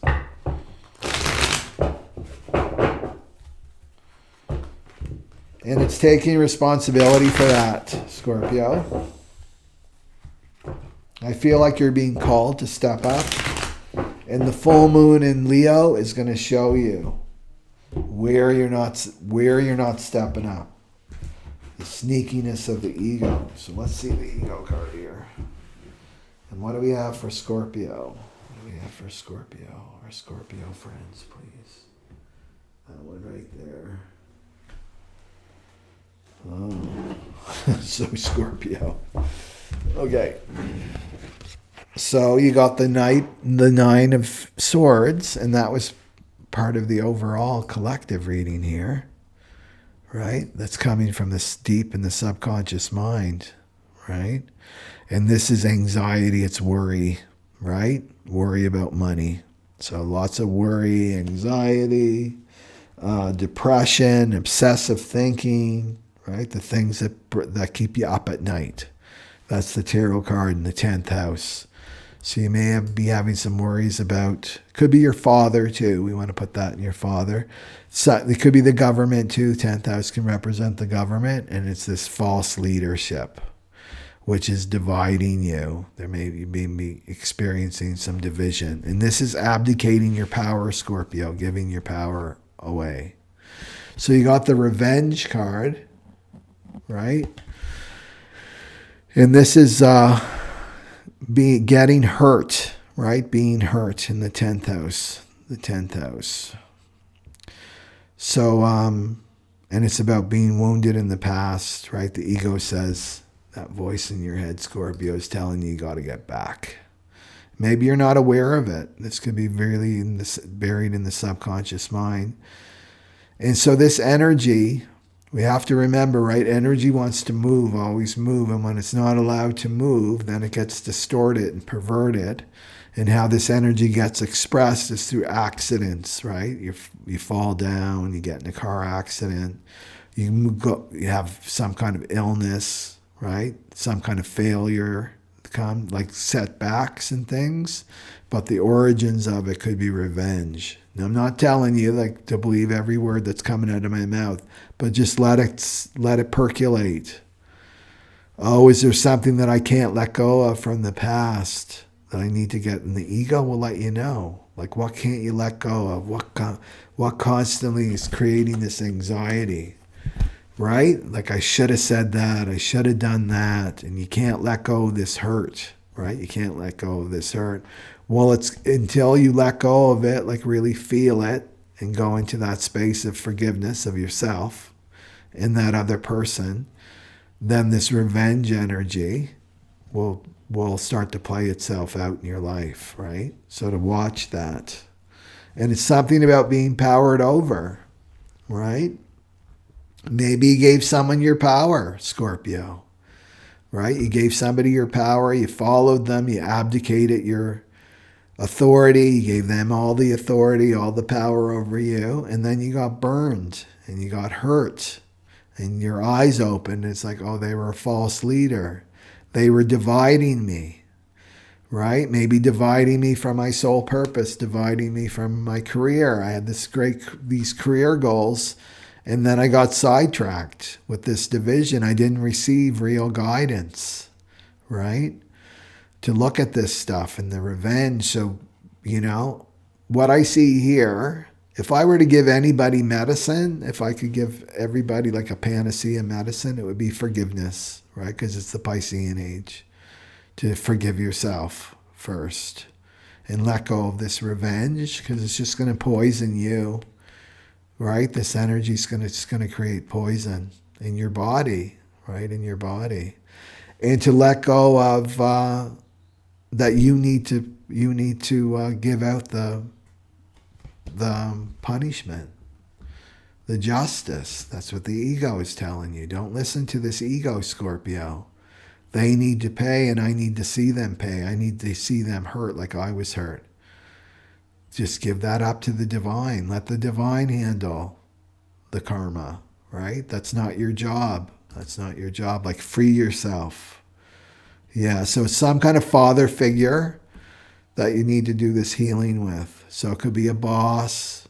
It could even be your spouse. Maybe your spouse left you. It could be that. And then look at your career too. And because it's keeping you away from your soul purpose. The 10th house is all about your soul purpose. But it's going to those deeper feelings, right, of anger. That's what revenge is. Anger, depression, and feel them right till the end. And Scorpios know how to feel, right? They're deep feelers to get to the end and to let all this go for the full moon in Leo. Okay.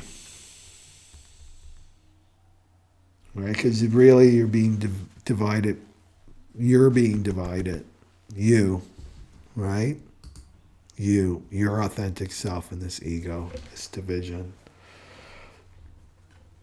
Okay. Okay, that's what I got for Scorpio. And then let's go for Sagittarius. Whoops.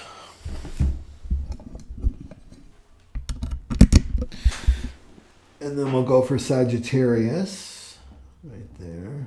And that's in the 9th house. Okay. So where we go. So Sagittarius rising sun or moon. This is the shadow of division, the 7, and the full moon in Leo. So if you just joined in, go back to the beginning to learn more about a little bit more about the system and how it can help you in this shadow pattern. And this is all about your soul's evolution, this channel. And it's not about serving the ego, it's about serving your soul. Okay. So 9th house.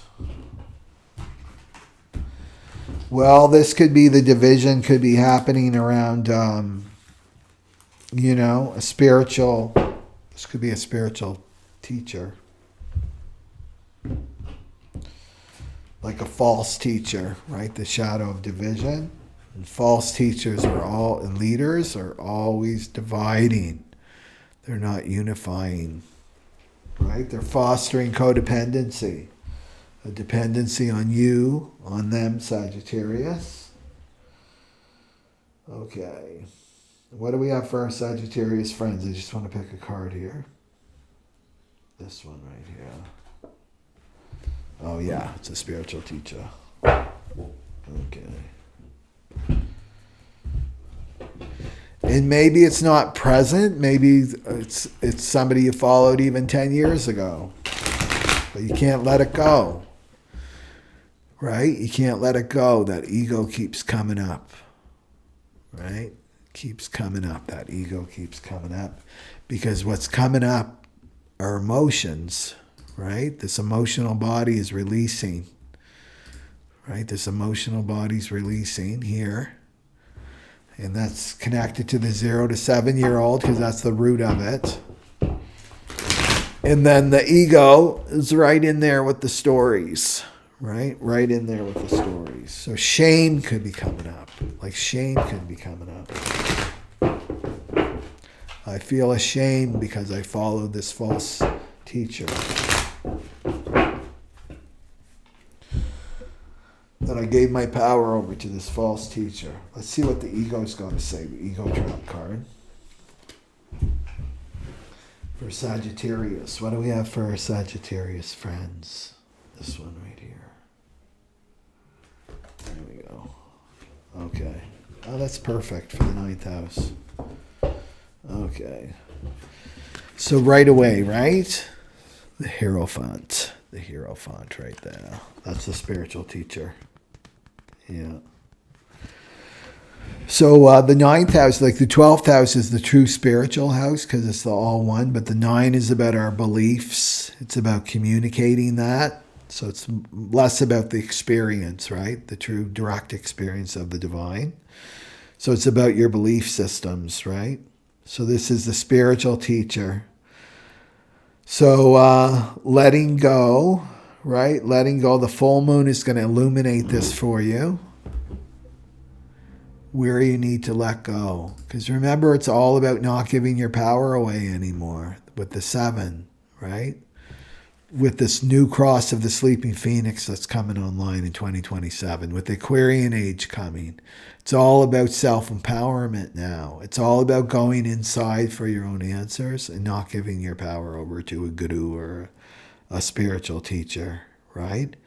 And it's about letting go of a belief. Like spirituality can't be just a belief anymore. You have to have your own direct experience with the spiritual. Right? Your own direct. There's no mediator between you and the divine. The divine's inside you. Yeah. So it's becoming a leader in terms of 9th house areas, right? And spirituality, just because you got the Hierophant here. Yeah. And then the ego card is the glass is half empty. Half full. Remember the full moon is about it's illuminating something in the 9th house, but it's about letting something go. And so this 9th house is about how your worldview and how you see life. And so maybe you're looking back at the past, at this experience that you had with this false leader, and you're doing the glass is half empty. The glass is half empty, right? The negative thinking, and more into the negative thinking of this happened and this is why they were a false leader. Instead of like, what did I, and just getting more in the pit, right? Like I said before, our thinking weakens us. It weakens us, and it puts up a block to you, your manifestation and your soul purpose. It keeps you in a loop, right? A loop. And this is where the ego wants you. It wants to be you complaining and blaming and being in victim consciousness, right? Being in hierarchy, right? So this is division too. It's like that person is bad, I'm good, Sagittarius, and they're bad. That's division. And not seeing this as the glass is half full. This experience happened for a reason. And what did I learn from it? What did I learn from it? So that you can let it go. But if you're caught up in this and anger, right, you're not going to be able to let it go.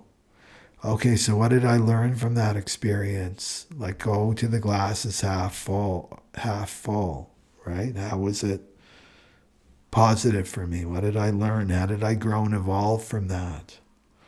Yeah.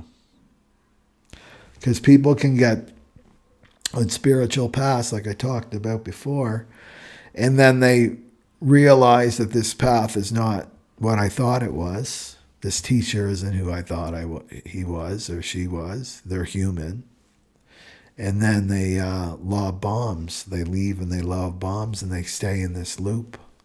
And it's meanwhile, the ego is keeping you away from your true spirituality, right? It's like, okay, I learned from that. I gave my power away to another person. They were just a human. I learned that I'm not going to do that again and that I need to go inside, right?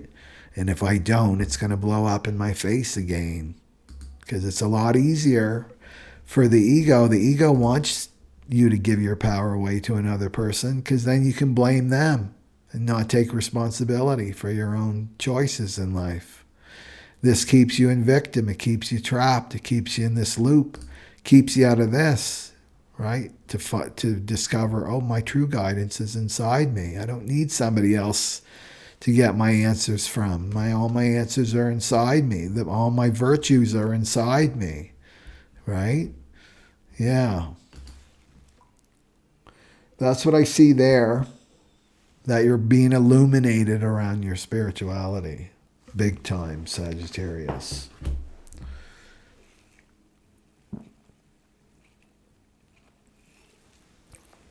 And if you do choose another teacher, because people have to follow, they just can't jump into leader. That's another part of the human design chart. But sometimes you have to follow to learn to be a leader, right? So maybe we do need that for a time, right? It's not a permanent thing, but it's always to be. You always want to make sure that that teacher is pointing you back to yourself, right? Back to your own inner authority, back to your own divinity. And you'll feel when it's off. Oh, that person is talking from their ego and they just want me to bow to their ego and bolster them up, you know? Yeah. And now you'll know. It's like, now I'll know. Now I will know. I'm not going to give my power away again. Okay. So let's go. Is that it for Sagittarius? And this in turn will affect your outlook, right, on life and how you're seeing life, no longer from a victim, right? And maybe you'll be called to be a teacher and to a teacher to other Sagittarius, right? And to help people, right? Direct them to their guidance, give them guidance, you know? Okay. So let's go for Capricorn. Yeah. So Capricorn, rising sun or moon. And if you just jumped on Capricorn, go back to the beginning to learn more about the shadow, the full moon in the shadow of division and gift of guidance. And you'll learn a little bit more about the system and how it can help you to evolve as a soul. Not necessarily to make your ego feel comfortable and your life to be really, really easy. It's like, no, this is all about you evolving as a spiritual being and having human experiences. And of course that stuff comes, but it's real and it's authentic to you. Okay. So we've got Leo and Capricorn rising sun moon. It's in the 8th house. Okay. And what do we have for our Capricorn friends? What do we have for our Capricorn friends here? This one right here. This one here. Oh.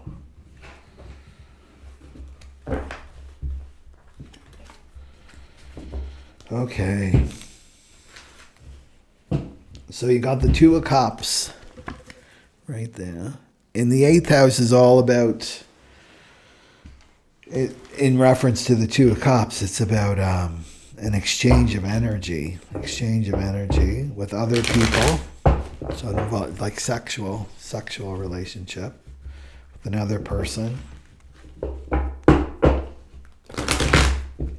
So it could be a marriage partner, someone that you live with. It could be common law.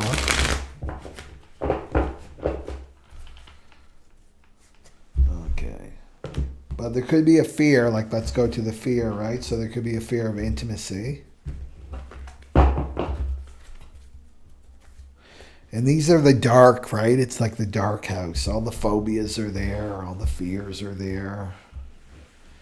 Because it's the portal into the 12th, right? The 8th is the portal into the 12th, which is the all one. Okay, what do we have for Capricorn? Our Capricorn friends. This one right here. Okay. So the Dark Night of the Soul. Got this Dark Night of the Soul card here. Yeah. Around leadership. So abdicating your power. Not leading yourself. Giving your power over. So there's the Two of Cups there. So this is relationship. It's a soulmate connection. So it could be very karmic. Capricorn. And this is merging, right? The Two of Cups is all about merging. Merging is one. And then you got the Who's Your Daddy card, and that's all about soul.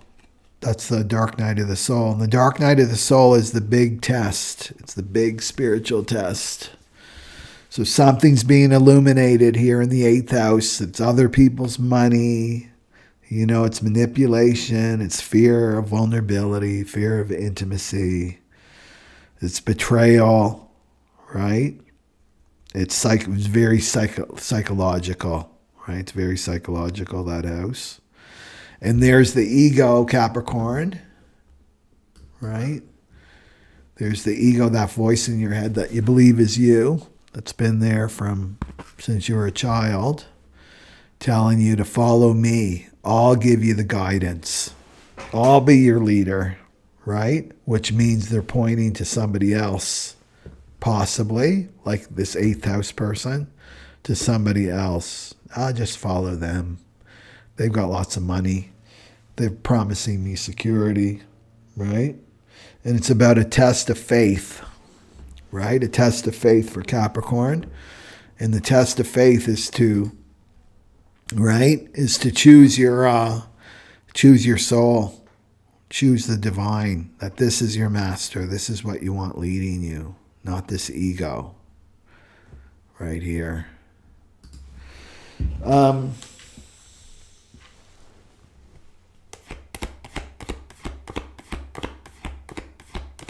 You may be called to become more financially stable, like less dependent on another person that's leading you in terms of finances. Yeah. Yeah. And remember with the ego, if we want to go to Dark Night of the Soul, the ego can really only play one card, and that's the fear card. right? So if you're making your decisions from fear with your marriage partner, like your soul is screaming like you got to leave this relationship, you have to leave this relationship, but your ego is like, no, you need that person to survive. You need their resources, right? You need their money to stay safe. That's fear, isn't it? The fear is like, I can't survive on my own, right? I can't rely on the divine to take care of me. I have to, what's real? You know, what's real? It's the physical. Being trapped in this, the physical awareness, being trapped in the mental awareness, and even the emotional a bit too, because it's fear, right? So the fear informs the mental, which is the belief system that I can't survive without this person, and then it comes into the physical where you don't see resources around you, right? But it's being created by this emotional body. Yeah. So that's what I see with the illumination. The illumination is going to show you who this person really is in the 8th house, and it's going to show you your dynamic. Oh, I do give my power over because I act differently with this person because they have all the money. They're holding the purse strings. But then I treat this other person like dirt because they've got no money. You know, this is how the ego works in hierarchy. This is the 7. That person I can use, right? The ego, here's how the ego sees people. They either see that person as somebody I can use, right, to further my agenda, ego, or that person's a block to me. That person's blocking me. That's how they see people, and it keeps you in division and separate from others. So yes, I can use this person because they've got money, they have status, they can further my agenda, they can bolster me up, they can strengthen me, right? Empower me as an ego. Or they're a block. I've got no time for them. They've got nothing to give me. So I'm going to treat them like dirt, and I'll treat this other person really, really well, right? Yeah, and Capricorn, you know, as an archetype, they like to go up the ladder, right? In terms of hierarchy, they want to be at the top of the heap, right? And in division, the shadow of division is relying on this ego to get you to the top of the heap while you're trampling on everybody's head, incurring a lot of karma. Because if you trample on someone's head, they're going to trample on yours. Maybe not in this lifetime, but it will catch up to you down the road. Yeah. So that's my sense. It's about your relationships, to really look at this in truth. You see how shadow work? It's not pretty, right? When we have to look at these dark areas within us. Yeah. And it's about power. The 8th house is also about power. And to become your own leader. That's what it says here, is to become your own leader and to stop following that ego and start following your higher self, getting your guidance from your higher self. This is the worst life coach ever, right? The guidance counselor, this is your worst nightmare guidance counselor here. He's not going to lead you, right, to do your soul purpose. That's the last thing he wants to do, that voice in your head. Okay. Let's go for Aquarius. And of course, Aquarius, the other side to Aquarius, is the 7th house. So if you're an Aquarius sun, rising, moon, and you don't know much about this, then go back to the beginning to watch more about the shadow, right? I'm going to timestamp it, of division. And this is the full moon in Leo. So it's the shadow of division. It's the gift of guidance. It's the gate of the army. And this channel is all about your soul's evolution, right? To help you evolve as a soul into this new age of Aquarius, into the new cross of the sleeping phoenix, this global cycle that's starting. We can already feel it. We can already see it out there at work. And that's all these institutions are coming down because we can't be dependent on them, right? And this is the shadow of division. These false leaders divide us, right? Divide us. And people who are conditioned, they're not their authentic self. They're not in tune with their authenticity. They're going to follow these false leaders, right? This is the fall for this ploy, this division. And it's not empowering because you start making choices that are not correct for you, Aquarius. So what do we have for our Aquarius friends? What's the card for Aquarius friends? It's this one right here. Okay. So you have the shadow of division across from you, and that's in the 7th house. So that could be marriage. That could be your partner, somebody that you have a contract with. It could be clients too, if you work with clients. Yeah, it's the other, right? It's the other person.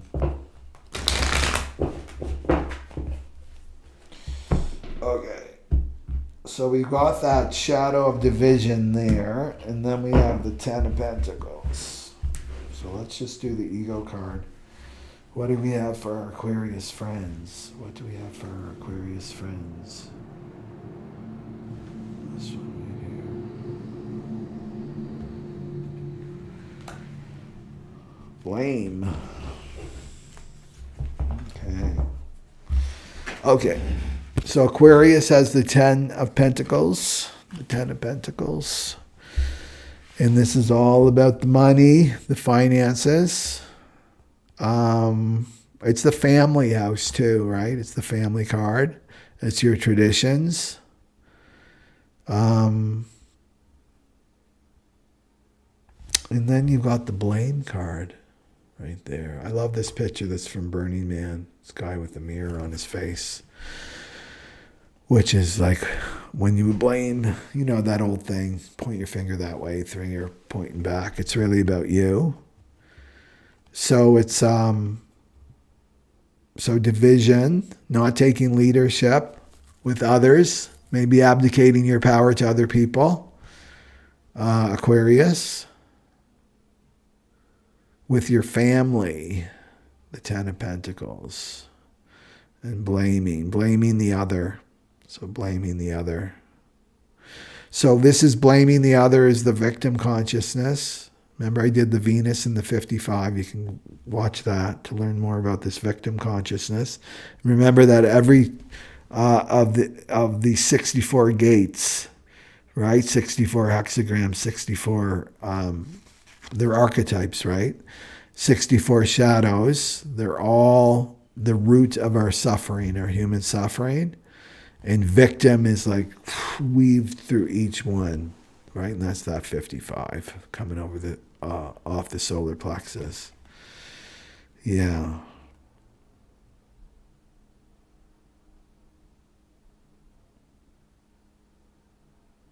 I want to do another tarot card because that one's not. It's not coming through. So blaming the other. Blaming the other.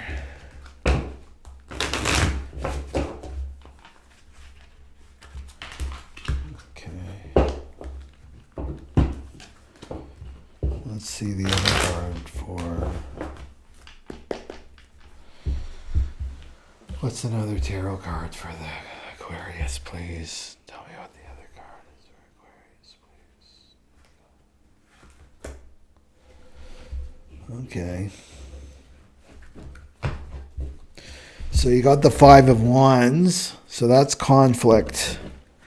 There's conflict. Yeah. So it's around family. That's what I see. The 10 of Pentacles is about family. It's family traditions. And it's around money, right? It could be like your in-laws too, because it's the 7th house. Yeah, and fighting about money and financial security. So conflict, competition. There can be some competition here with money. And not stepping up. Let's bring it back to you, Aquarius. So not stepping up as a leader, right? And this means going, not listening to this, right? Not listening to the ego, that voice in your head that you believe is you, and listening to your higher self when it comes to this full moon in Leo.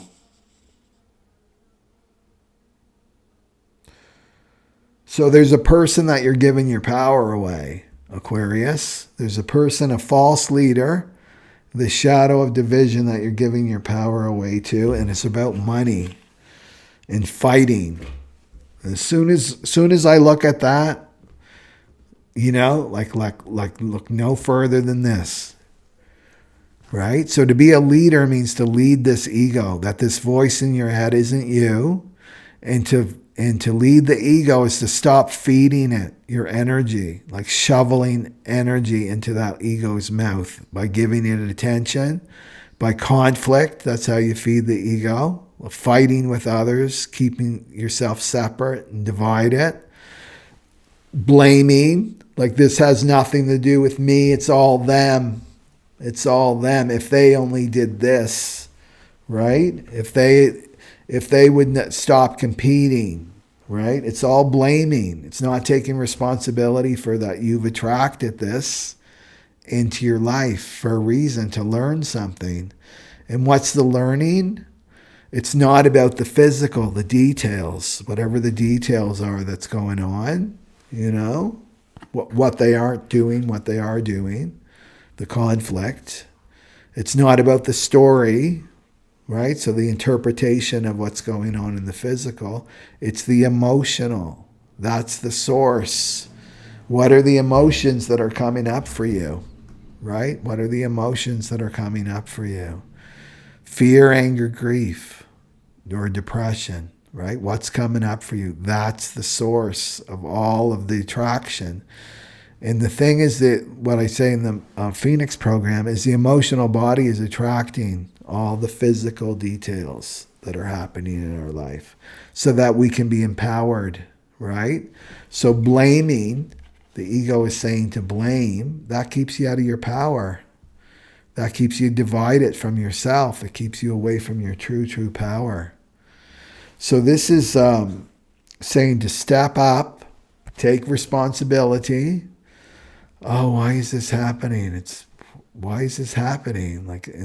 And it's like, what am I feeling? What are the feelings that are coming up for me about this scenario? Oh, it's reminding me. What does it remind me of? Oh, something in my childhood. There would always be this fighting and competing and right for love, and we were always pitted against one another, right? For crumbs, because the money can, as an adult, the money can be conflated with love. That's all we wanted as children was unconditional love, right? And then it's like, oh yeah, I know this feeling. This is how I felt like when I was a child, right? So it's about staying out of the physical, mental details and going straight to the emotional. And then you feel it, because this is the evolutionary work that we have to do now. This emotional body's releasing. Then we feel it and we get to this other side, and then we don't need to attract this 5 of Wands and 10 of Pentacles and this fighting, right? Scraping for money and, right? All that conflict keeping us divided. We don't need to attract that anymore. So blaming, right? That's listening to the mind and the ego. It's about taking responsibility, Aquarius. So the full moon's going to show you that. It's going to illuminate that. And remember that one of the sutras for the Aquarian age is recognize the other person as you. Right? Okay.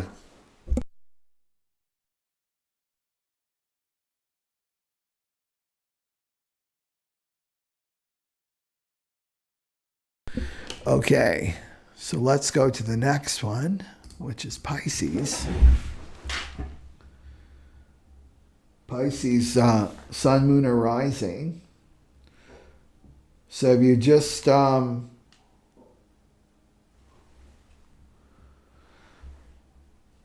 Virgo. So if you've just arrived to this channel to go back to the beginning to learn more about the system that I'm using in the shadow pattern. So the moon, the full moon is in Leo.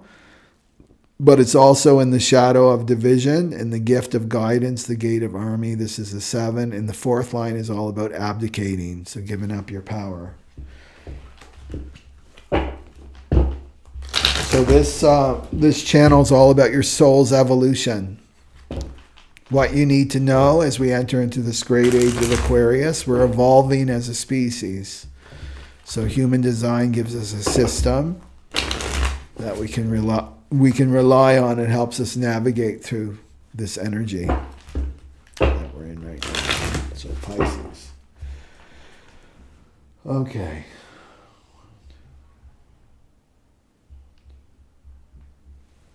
And so the shadow of division is in your 6th house. And that's a problematic house for the most part. It's conflict. Could be showing you that you're not taking responsibility because it's abdicating your power, right? Not being a leader, letting other people lead you, letting the television lead you, letting mainstream news lead you, basically letting this ego and mind lead you, right? Which creates division. That's the voice in your head that you believe is yours and it's not, right? Letting that lead you. And remember, the ego is all about conflict. It loves conflict. It loves yummy food. And it loves you going into victim. So, not taking leadership in your health, Pisces. Let's see what we got for Pisces.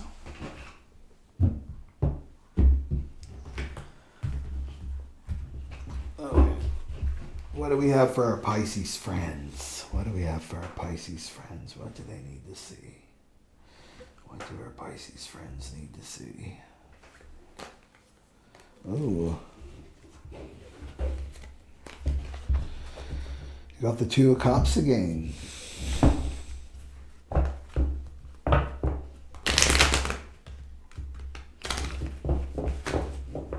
You may have to go and watch Capricorn, Pisces. Rising Sun or Moon, because they got the 2 of Cups card too. So relationships. It's all about your relationships. And your health.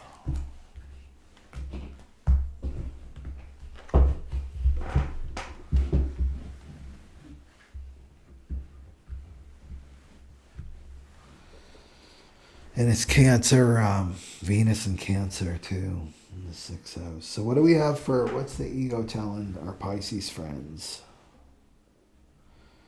This one right here. Fear. Fear, fear, fear, fear. Okay.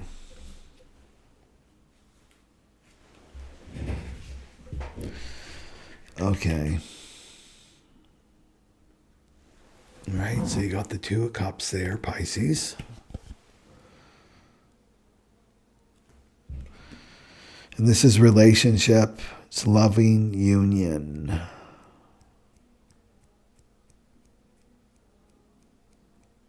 And then ego card is be afraid. That's the mainstream news message of the day. It's always be afraid of something. So to bring it back to the spiritual, right, and psychological, that's this ego, that voice in your head that's pointing to everything you need to be afraid of out in the world. Yeah. So this could be, just because it's in the 6th house, it could be affecting your health, right? Your health.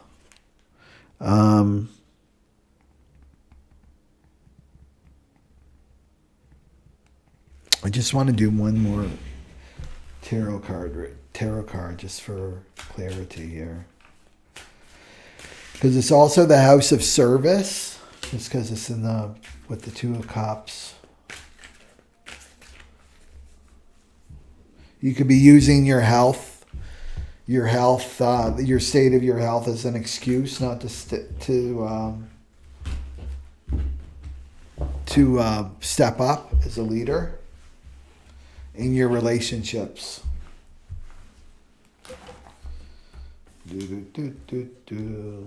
What's the card for Pisces. This one, right? Yeah. Yeah. Oh, it's work too. It's the house of work.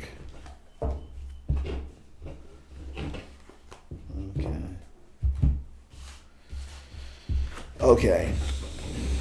Because you got the Knight of Pentacles too, and this is about work, consistent, being consistent. Yeah. So I would say, where are you not taking responsibility for your health, your state of health? Where are you going into victim about your state of health, Pisces? Where do you need to step up? Where do you need to become a leader in your health? Not looking to the external and making up a lot of excuses why you can't. Like, health is so key until 2027. Yeah. And it's all about service, right? So remember that the new leaders are servant leaders. It means they serve the people that they lead. Yeah.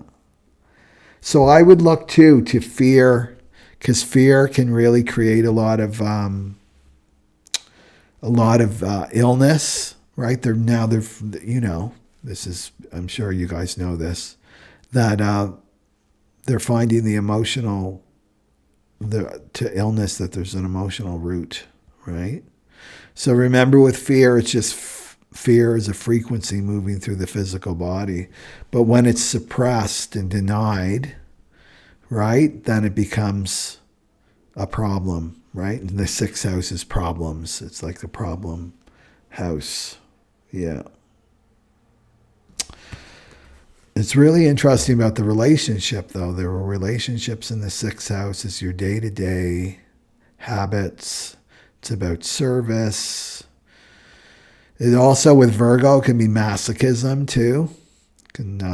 So putting yourself, because it's hierarchy, putting yourself under another person, and it may be affecting your health too, to watch that. And hiding, right? It's all about hiding your leadership, where you're being called to lead. Yeah. So discipline. It's saying to get more disciplined too. Knight of Pentacles is getting more disciplined in your day-to-day and your habits, right? And it's going to empower you. Because that's the thing with creating new habits. Sometimes just thinking, to go back to that overall reading here, Pisces, is this Nine of Swords in the subconscious can create a lot of anxiety, right? The sixth house is anxiety. Well, this, and you get caught up in the minutia, right? The minutia and all the details and then the ego and the mind break in there with, well, if you did this, then this could go wrong. If you did do this, then that could go wrong, and this could go wrong. And meanwhile, Virgo, right? It's paralysis. That's the Virgo house. You get into paralysis, and then you don't move forward, and that's this fear, right? You don't move forward in your habits. And the Knight of Pentacles, right, is saying just consistent. Just every day show up and make little baby steps. And it's going to be around your health. It's going to be around your health. And this is saying, too, that you're using a relationship to hold yourself back as well. Yeah, Pisces.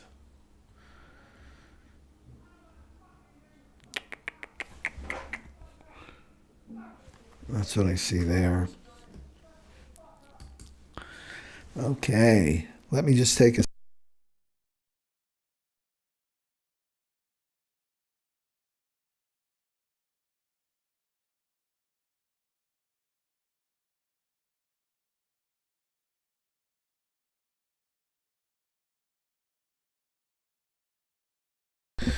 Yeah, that's what I have for Virgo, or Pisces, sorry.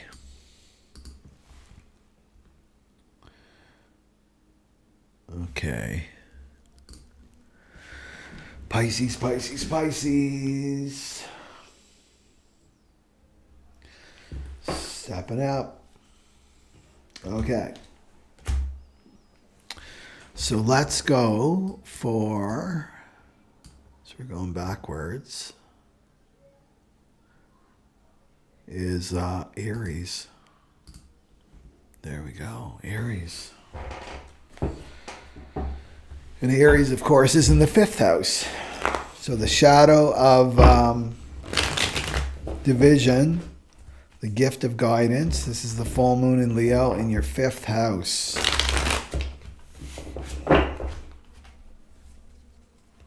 Okay. So if you just jumped on, go back to the beginning to learn more about this shadow pattern and how the system works.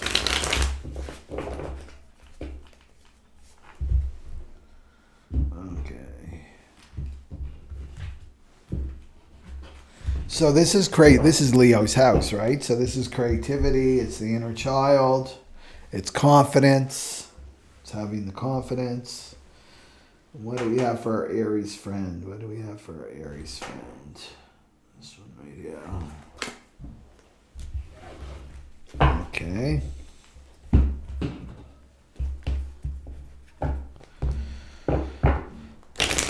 So you may, Aries, if you have children, you may have to step up. Maybe you've been abdicating your power to your children. Because it's the 4th line, right? The 7.4. It's all about leadership. It's all about leadership, this gate. So it's showing you where, it will illuminate where you're abdicating your power, where you're not taking responsibility. So it could be for your children. Not taking responsibility for your inner child, Aries. Maybe being really impulsive, reactionary, right? Because this is this emotional body work, right? This is why we react right here. This imprinting that we received from 0 to 7 years old. So you may be reacting left and right to people, getting triggered left and right, not taking responsibility for your own inner child, right? Because that's where those reactions are coming from. Okay, what do we have for our Aries friend? This one right here. Anger. Anger, anger, anger. So we're on it. We're on it with Aries. Okay, Aries. So we're evolving Aries, right? From the mental awareness system into the emotional awareness system. So anger. This is connected to your 5th house. So if you have children, young children, and they're angry, it's like, oh, I got this child that's so angry all the time. Well, they're a reflection of you, right? What's going on in this emotional body, right? What's going on? Remember the pathway of awareness. We're moving from physical, mental to emotional to frequency. So there can be some trapped anger here, but it's coming from the inner child, right? So you don't want to be caught up in the physical details. This is why I'm angry. That's what the ego tells. It's because of this. And then it makes up a story. That's the mental awareness system. No, you want to go to the source, which is the emotional. And you're not going to get into frequency vibrational until you go through this emotional, right? So you got the Chariot card. This is the first, like the fastest card in the tarot deck, right? So this is action, movement, change, decision time. So it's about bringing more self-discipline with this inner child. That's what the reaction is coming from, right? So the ego, so the emotional body's releasing. Ego is connected to the mind, right? The ego is here in this realm right here. Connected to the mind, and then it makes up a story, right? And it's usually blaming or complaining. So blaming would be like accusing other people of why you feel this way, when in truth all that's happening are these emotions are releasing from our emotional body. The solar flares are all about the frequency on the channel or on the planet. That's right. This is all to release these emotions, these buried emotions, right? So the anger is coming from deep inside you, deep inside you. You don't need to know why. You don't need the whole story and the proof, all of that. All you need to do is just feel it, Aries.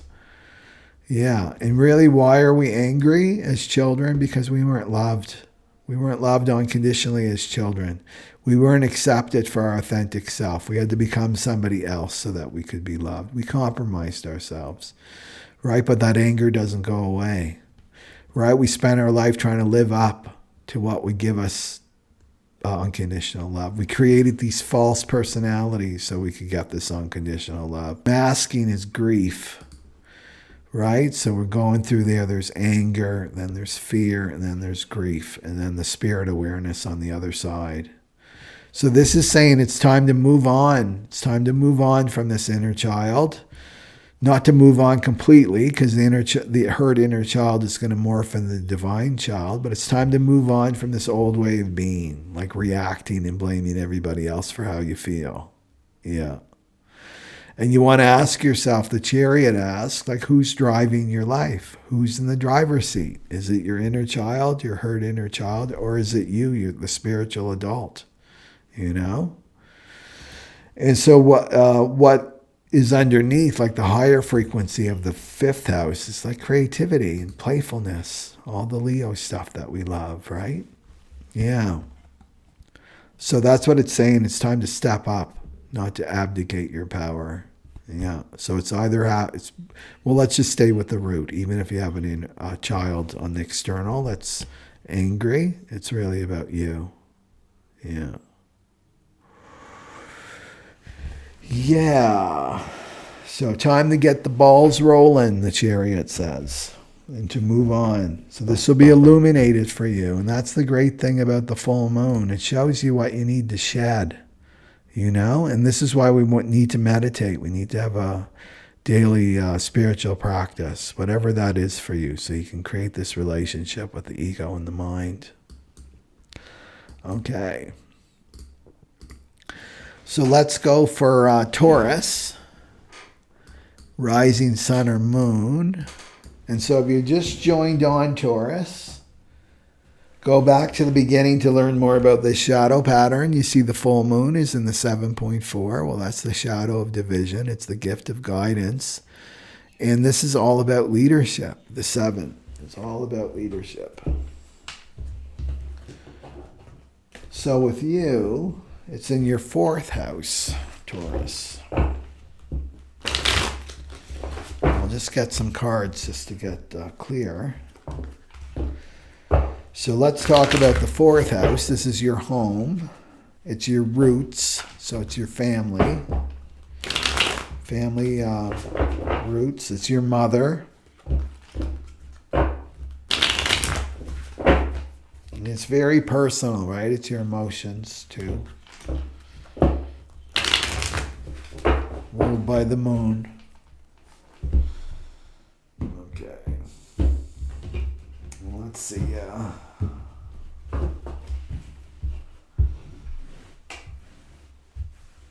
So, what do we have for our Taurus friends? What do we have for our Taurus friends, please? That one. Oh.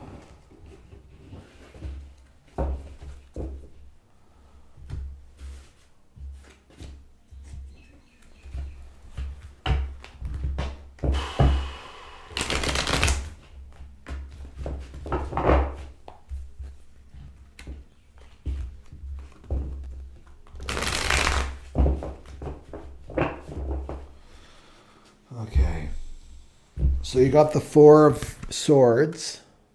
This is one of the most positive. In the tarot, it's one of the most positive one.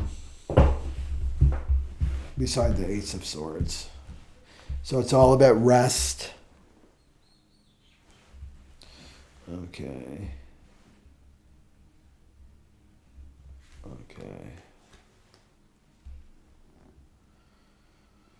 Okay. What's the other one for Taurus? Our Taurus friends here. Okay. Okay.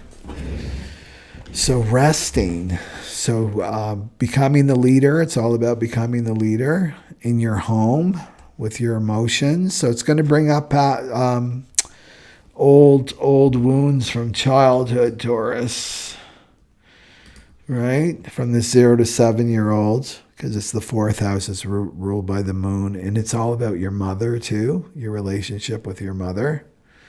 And this is asking you to bring more meditation, more solitude, more silence into your life. And this is what you need, like what you need as a soul, what nurtures you as a soul. What do you need to be a leader, right? To be a leader. And this is the foundation, right? The 4 and the 10. The 10 is your public life and your career, and the 4 is like your personal life. So it's illuminating what do you need. And this is about rest, right? Rest, self-care. It's about learning how to nurture yourself, right? So taking responsibility for that, not abdicating it and projecting that onto another person. Well, the other person's going to nurture me. The other person's going to tell me that I should do this and I should rest. Like, you need to learn this yourself.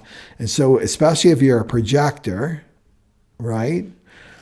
If you've got, which means that that's sacral, you can see that sacral is open. This means that your energy isn't consistent like a generator or a manifesting generator. It's inconsistent. So this means that you do need to learn your own frequency, right? That's the magic word. We're learning about frequency and what you need, right? What you need to nurture your soul and to recharge. Yeah. So it's about taking leadership in that area, right? Maybe thinking too much. Maybe too much in your head, too much on the internet. Yeah. So that's good. And then the ego cards are I don't understand. So the mind is trying to understand. That doesn't make any sense, especially when it comes to prosperity. The mind doesn't understand frequency. So manifestation is happening from, right, that emotional and the frequency vibrational. And the mind is trying to understand, well, that doesn't make sense. I'm going to become more prosperous if I go take a bath or go for a walk in the woods. Like, yeah, because your frequency, it shifts your frequency. That's what's attracting, right? That's what's attracting. So don't listen to the mind, right? The mind trying to understand, right? It's not going to understand the vibrational and the frequency because it's contained within it, you know? It's contained within that. And then you got the spiritual ego card, so to be aware of that. Make sure that you're serving the divine. That's what this is saying with Taurus. Make sure that you're serving the divine, your divine self, right? And not this ego. Not this ego. So I see big lessons in self-care there, to be a leader in your own self-care. Right? Okay. And not to divide yourself. And so divide yourself could be like, well, I'm just a worker, right, Taurus? I'm just a worker. I'm not this other. It's bringing all parts of yourself together. That's what I see here. Yeah. That you're more than just a worker. Yeah.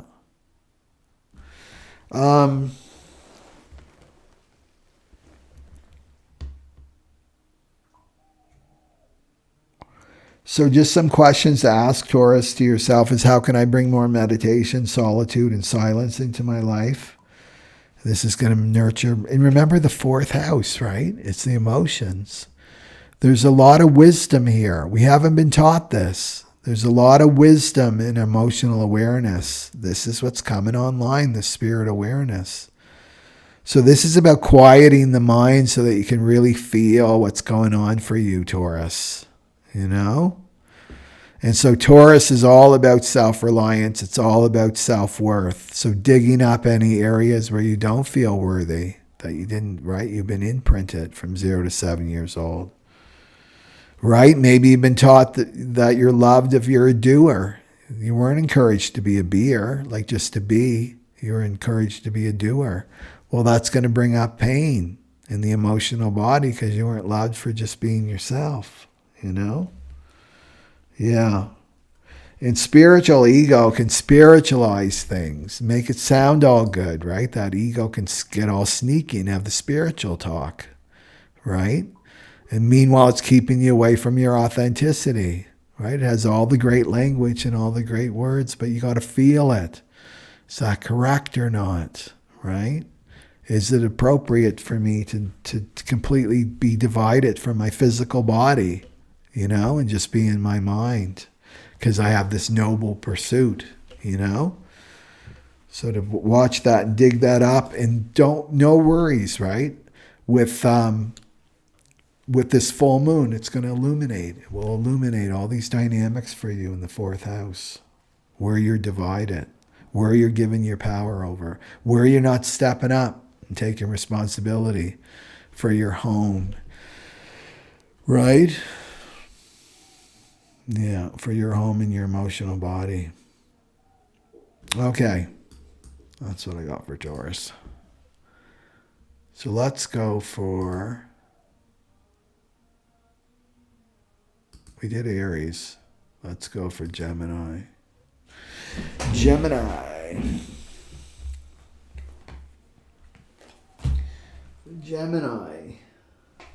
So Gemini, rising sun or moon, if you have no idea what this is all about, go back to the beginning to learn about the shadow of division. You can see that 7, right? 7-4, the full moon.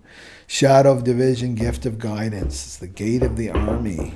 It's in the line of abdication, the point 4. And you'll learn about the system and how it's going to help you to evolve as a spiritual being having human experiences as we go through this great transition until 2027. We're under it. We're under a lot of pressure.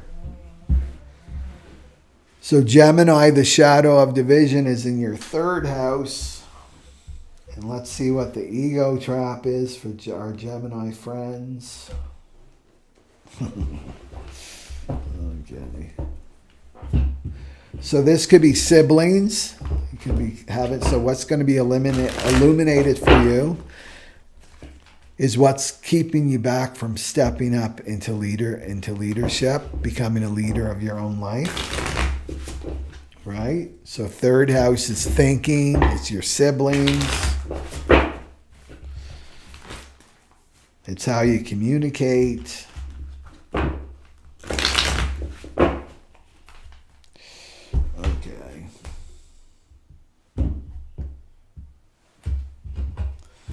What do we got for Gemini?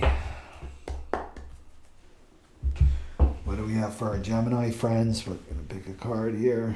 What do we have for our Gemini friends, please? This one right here. Oh. Okay. So it's the home card. It's 4 wands, right? So this is celebration. It's a twin flame card too. It's marriage, but it could be home, right? Because 3rd house, siblings. It's all about your siblings, your communication. Shadow of division, gift of guidance. And it's, let me see, and then you got credit. That's the ego card, wanting credit, wanting to be seen. So if we bring it back to siblings, Gemini, and plus you're the siblings card anyway, right? Gemini, you see that, right? The glyph here. It's the twins. Gemini's the twins. Whenever somebody gives birth to a Gemini, I always say you got 2 in 1, right? Because there's 2 sides to the Gemini. It's just how they're designed. Yeah. So this is all about sense of home. That's what I see here. So divide it in what's our home, right? What's our home? Well, our home is our body. It's not just a physical structure, right? It's our body is home. Our heart, right? Our heart is our true home, especially with this full moon in Leo there. So coming back to that. And so maybe you've had this dynamic with a sibling. Now, maybe your sibling doesn't live in the same city as you, or maybe you're not in touch with your sibling, Gemini, but you play out something. We never escape our family of origin. Remember that, right? That frequency of the dynamic that you had with your brother or sister will come through a friend, right? Will come through another person so that you can integrate this. Yeah. So there could have been this dynamic with your division between you and your siblings, and parents can do this. They can pick the favorites. Maybe they don't say it, but they give more attention to one sibling than the other. And then you've got this ego that's hurt. Remember, this ego is hurt from 0 to 7 years old, and then it gets played out, right? And the ego is like, I need credit. I need to know I exist. The worst thing for the ego is to not exist, not be seen, not to be paid any attention to. That's the worst thing for the ego, because the ego wants to exist. It wants you to feed it, right? With conflict. It needs to, and it can create dramas. So maybe there's a competition thing with your siblings, Gemini. Maybe let's take it internal. Maybe it's going on inside you. There's one part of you that wants to be seen. Yes, I want to be seen as a leader. I want to be acknowledged. I want to be recognized. And then there's another part of you, Gemini, that's like, no, I want to hide. I want to hide. I don't want to be seen. So there's this battle inside you that's going on, right? And the Four of Wands is saying, come home. Stop your fighting, right? Stop being so fixated on the external and the physical realm, right? In the mind. Come home, which means to come back to the vibrational, come back to frequency, which means to go through the emotional. Yeah, it's keeping you divided. Yeah. So with the emotional work, it's all about fear, anger, grief. What's coming up for you, right? What's coming up for you in this third house, the full moon? What's coming up? Well, it's coming up to be integrated. This is the emotional body. This is how we're evolving, right? And then we go to the other side, spirit awareness. That's your greater self. That's your authenticity. That's your power, right? So it's taking responsibility, too, for your thinking. What's going on in your mind, Gemini? What thoughts are you... The thinker is the ego, right? The thinker is the ego. That's the thinker. It's thinking. That's what's generating the thoughts. Well, what are you attaching to, right? This is not the mind of God. These are the thoughts that are right there on the surface. And then we choose as a soul to attach to those thoughts, and then we buy into it. So watch your thinking. Is your thinking divisive? Is it dividing you from other people, right? So to look at that, especially the sibling, like go back to the sibling dynamic the siblings have. Needing attention, needing recognition. Yeah. Needing credit, right? Give me the credit. I need the credit. So whatever you want for someone else, you have to give it to yourself. So if you feel like you're not being acknowledged or appreciated, then you have to appreciate yourself. And the joke is once you start giving that to yourself, you don't need it anymore from anybody else. That's when you start getting it. And it's like, it's not the same. It doesn't have the same charge, right? Because it's not coming from this ego. Yeah.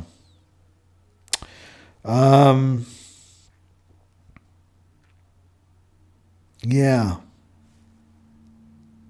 It's interesting too, the Four of Wands. You can see there's the two sides, the pillars, right? Yeah.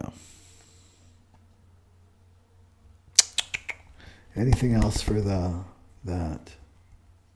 And then your language. Gemini's good. What Gemini anyway is good with like third house. I mean, that's the traditional rulers. Gemini there is to watch your language. Watch your thinking. Is it divisive or is it bringing people together? So it's about taking responsibility. I'm attracting this for a reason because it's a reflection of what's going on inside me. Yeah. Okay. And let's go. Oh, the last one, Cancer. Cancer.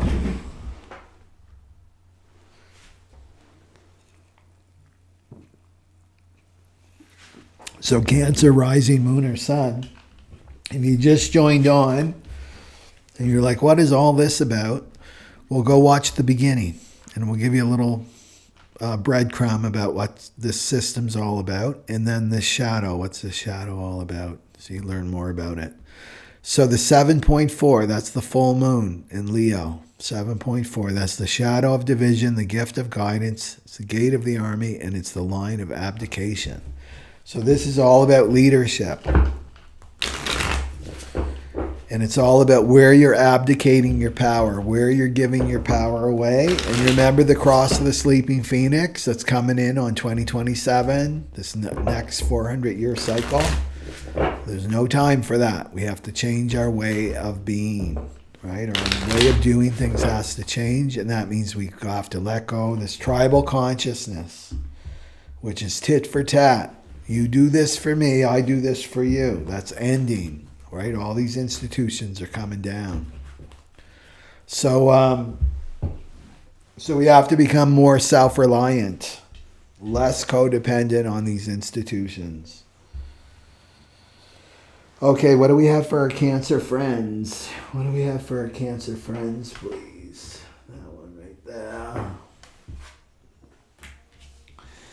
The Ace of Swords in the second house. So the second house is all about your money, Cancer. It's all about your finances, but it's also connected to your sense of self-worth. Right? It's ruled by Venus. And it's your values, right? It's your values.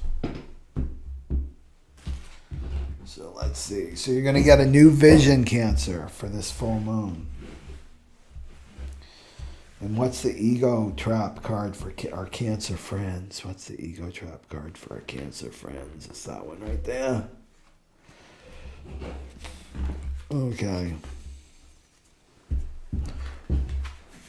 Okay. So you got the Ace of Swords.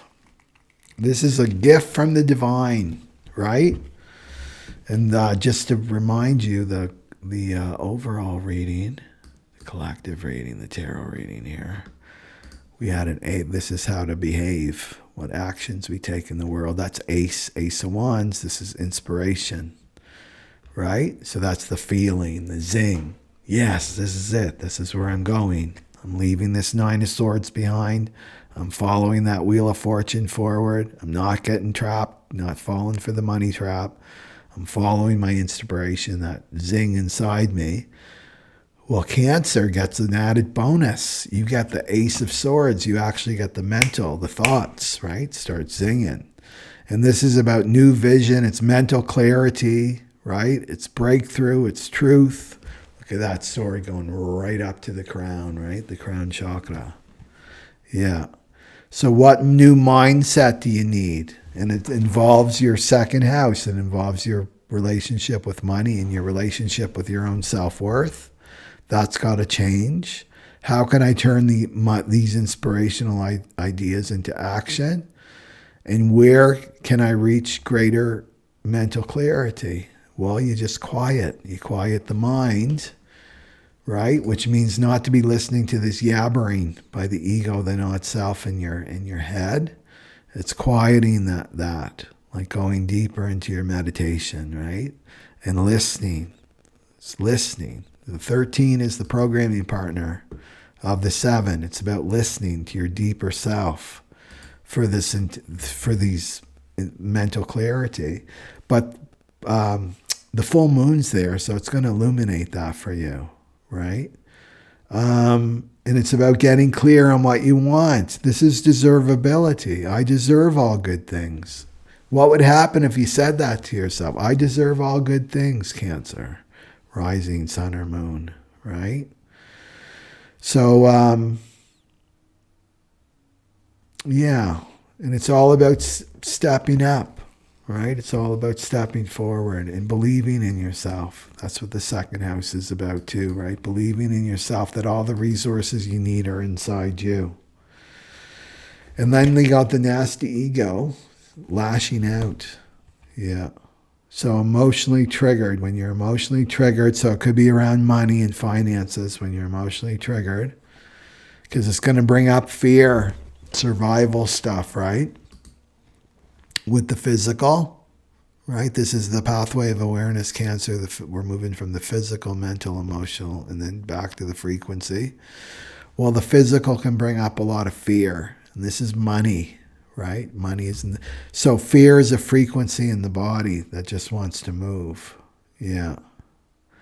And it's pushing people away. Maybe you have some people coming towards you to help, right? With these new opportunities, with this mental clarity. And then the ego is pushing them away because the ego has no desire for you to be empowered, no desire for you to be truly supported, right? It wants tit for tat. That's how the ego works, tit for tat. So this is about going through fits of rage, right? This is the emotional body releasing, right? So fits of rage, this is anger, giving people the silent treatment, things like that.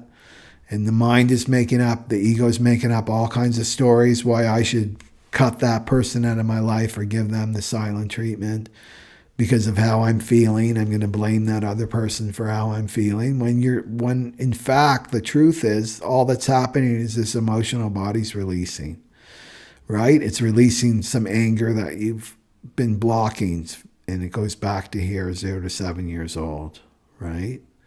So this is like the block, right? To be worked through and to be integrated. And then the mental clarity is going to come. And this is new ideas to earn money, to attract money into your life, and to really increase your sense of self-worth, right? Yeah. And then the guidance comes. So anything else for Cancer? So not to divide yourself. This is the separation. To really become the step up as the leader of your financial health, right? Your financial health. And it's all connected to your sense of self-worth. Yeah. Okay. Is that it? I think that's it. I can't believe how fast the time goes. Okay. Yeah. Okay.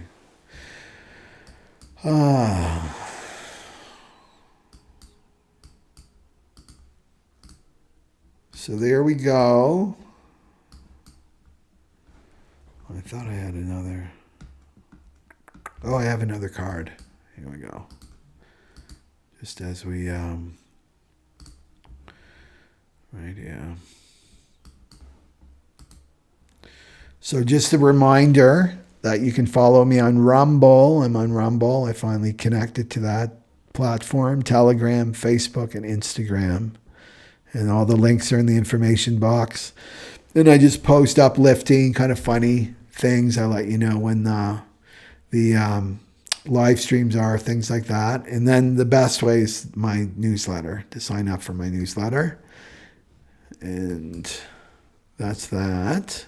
And just a reminder that my Phoenix program is still going on, 6 modules. And it's everything that you need to do this emotional purification work. And it's still 64% off too. And it gives you real practical tools and teachings to understand this time that we're in and how to really thrive, right? Really thrive so that you can really be your authentic self. So if you leave with anything, it's about felt perception. It's about now I'm going to be feeling my way through life. I'm feeling my way through life, and I'm going to be authentic and real in each and every moment, right? And when you embrace this gift of guidance, then that will be there for you. Like, right? Yeah. Okay, so everybody have a great evening or day or wherever you are in the world, and I'll see you in the next video. And have a great full moon, and be really aware and awake to what life is showing you, what you need to look at and what you need to let go of, so that you can really step into your power, right, for this next leg of the journey, 2023. Okay, Sat Nam Aloha, everybody. Bye bye.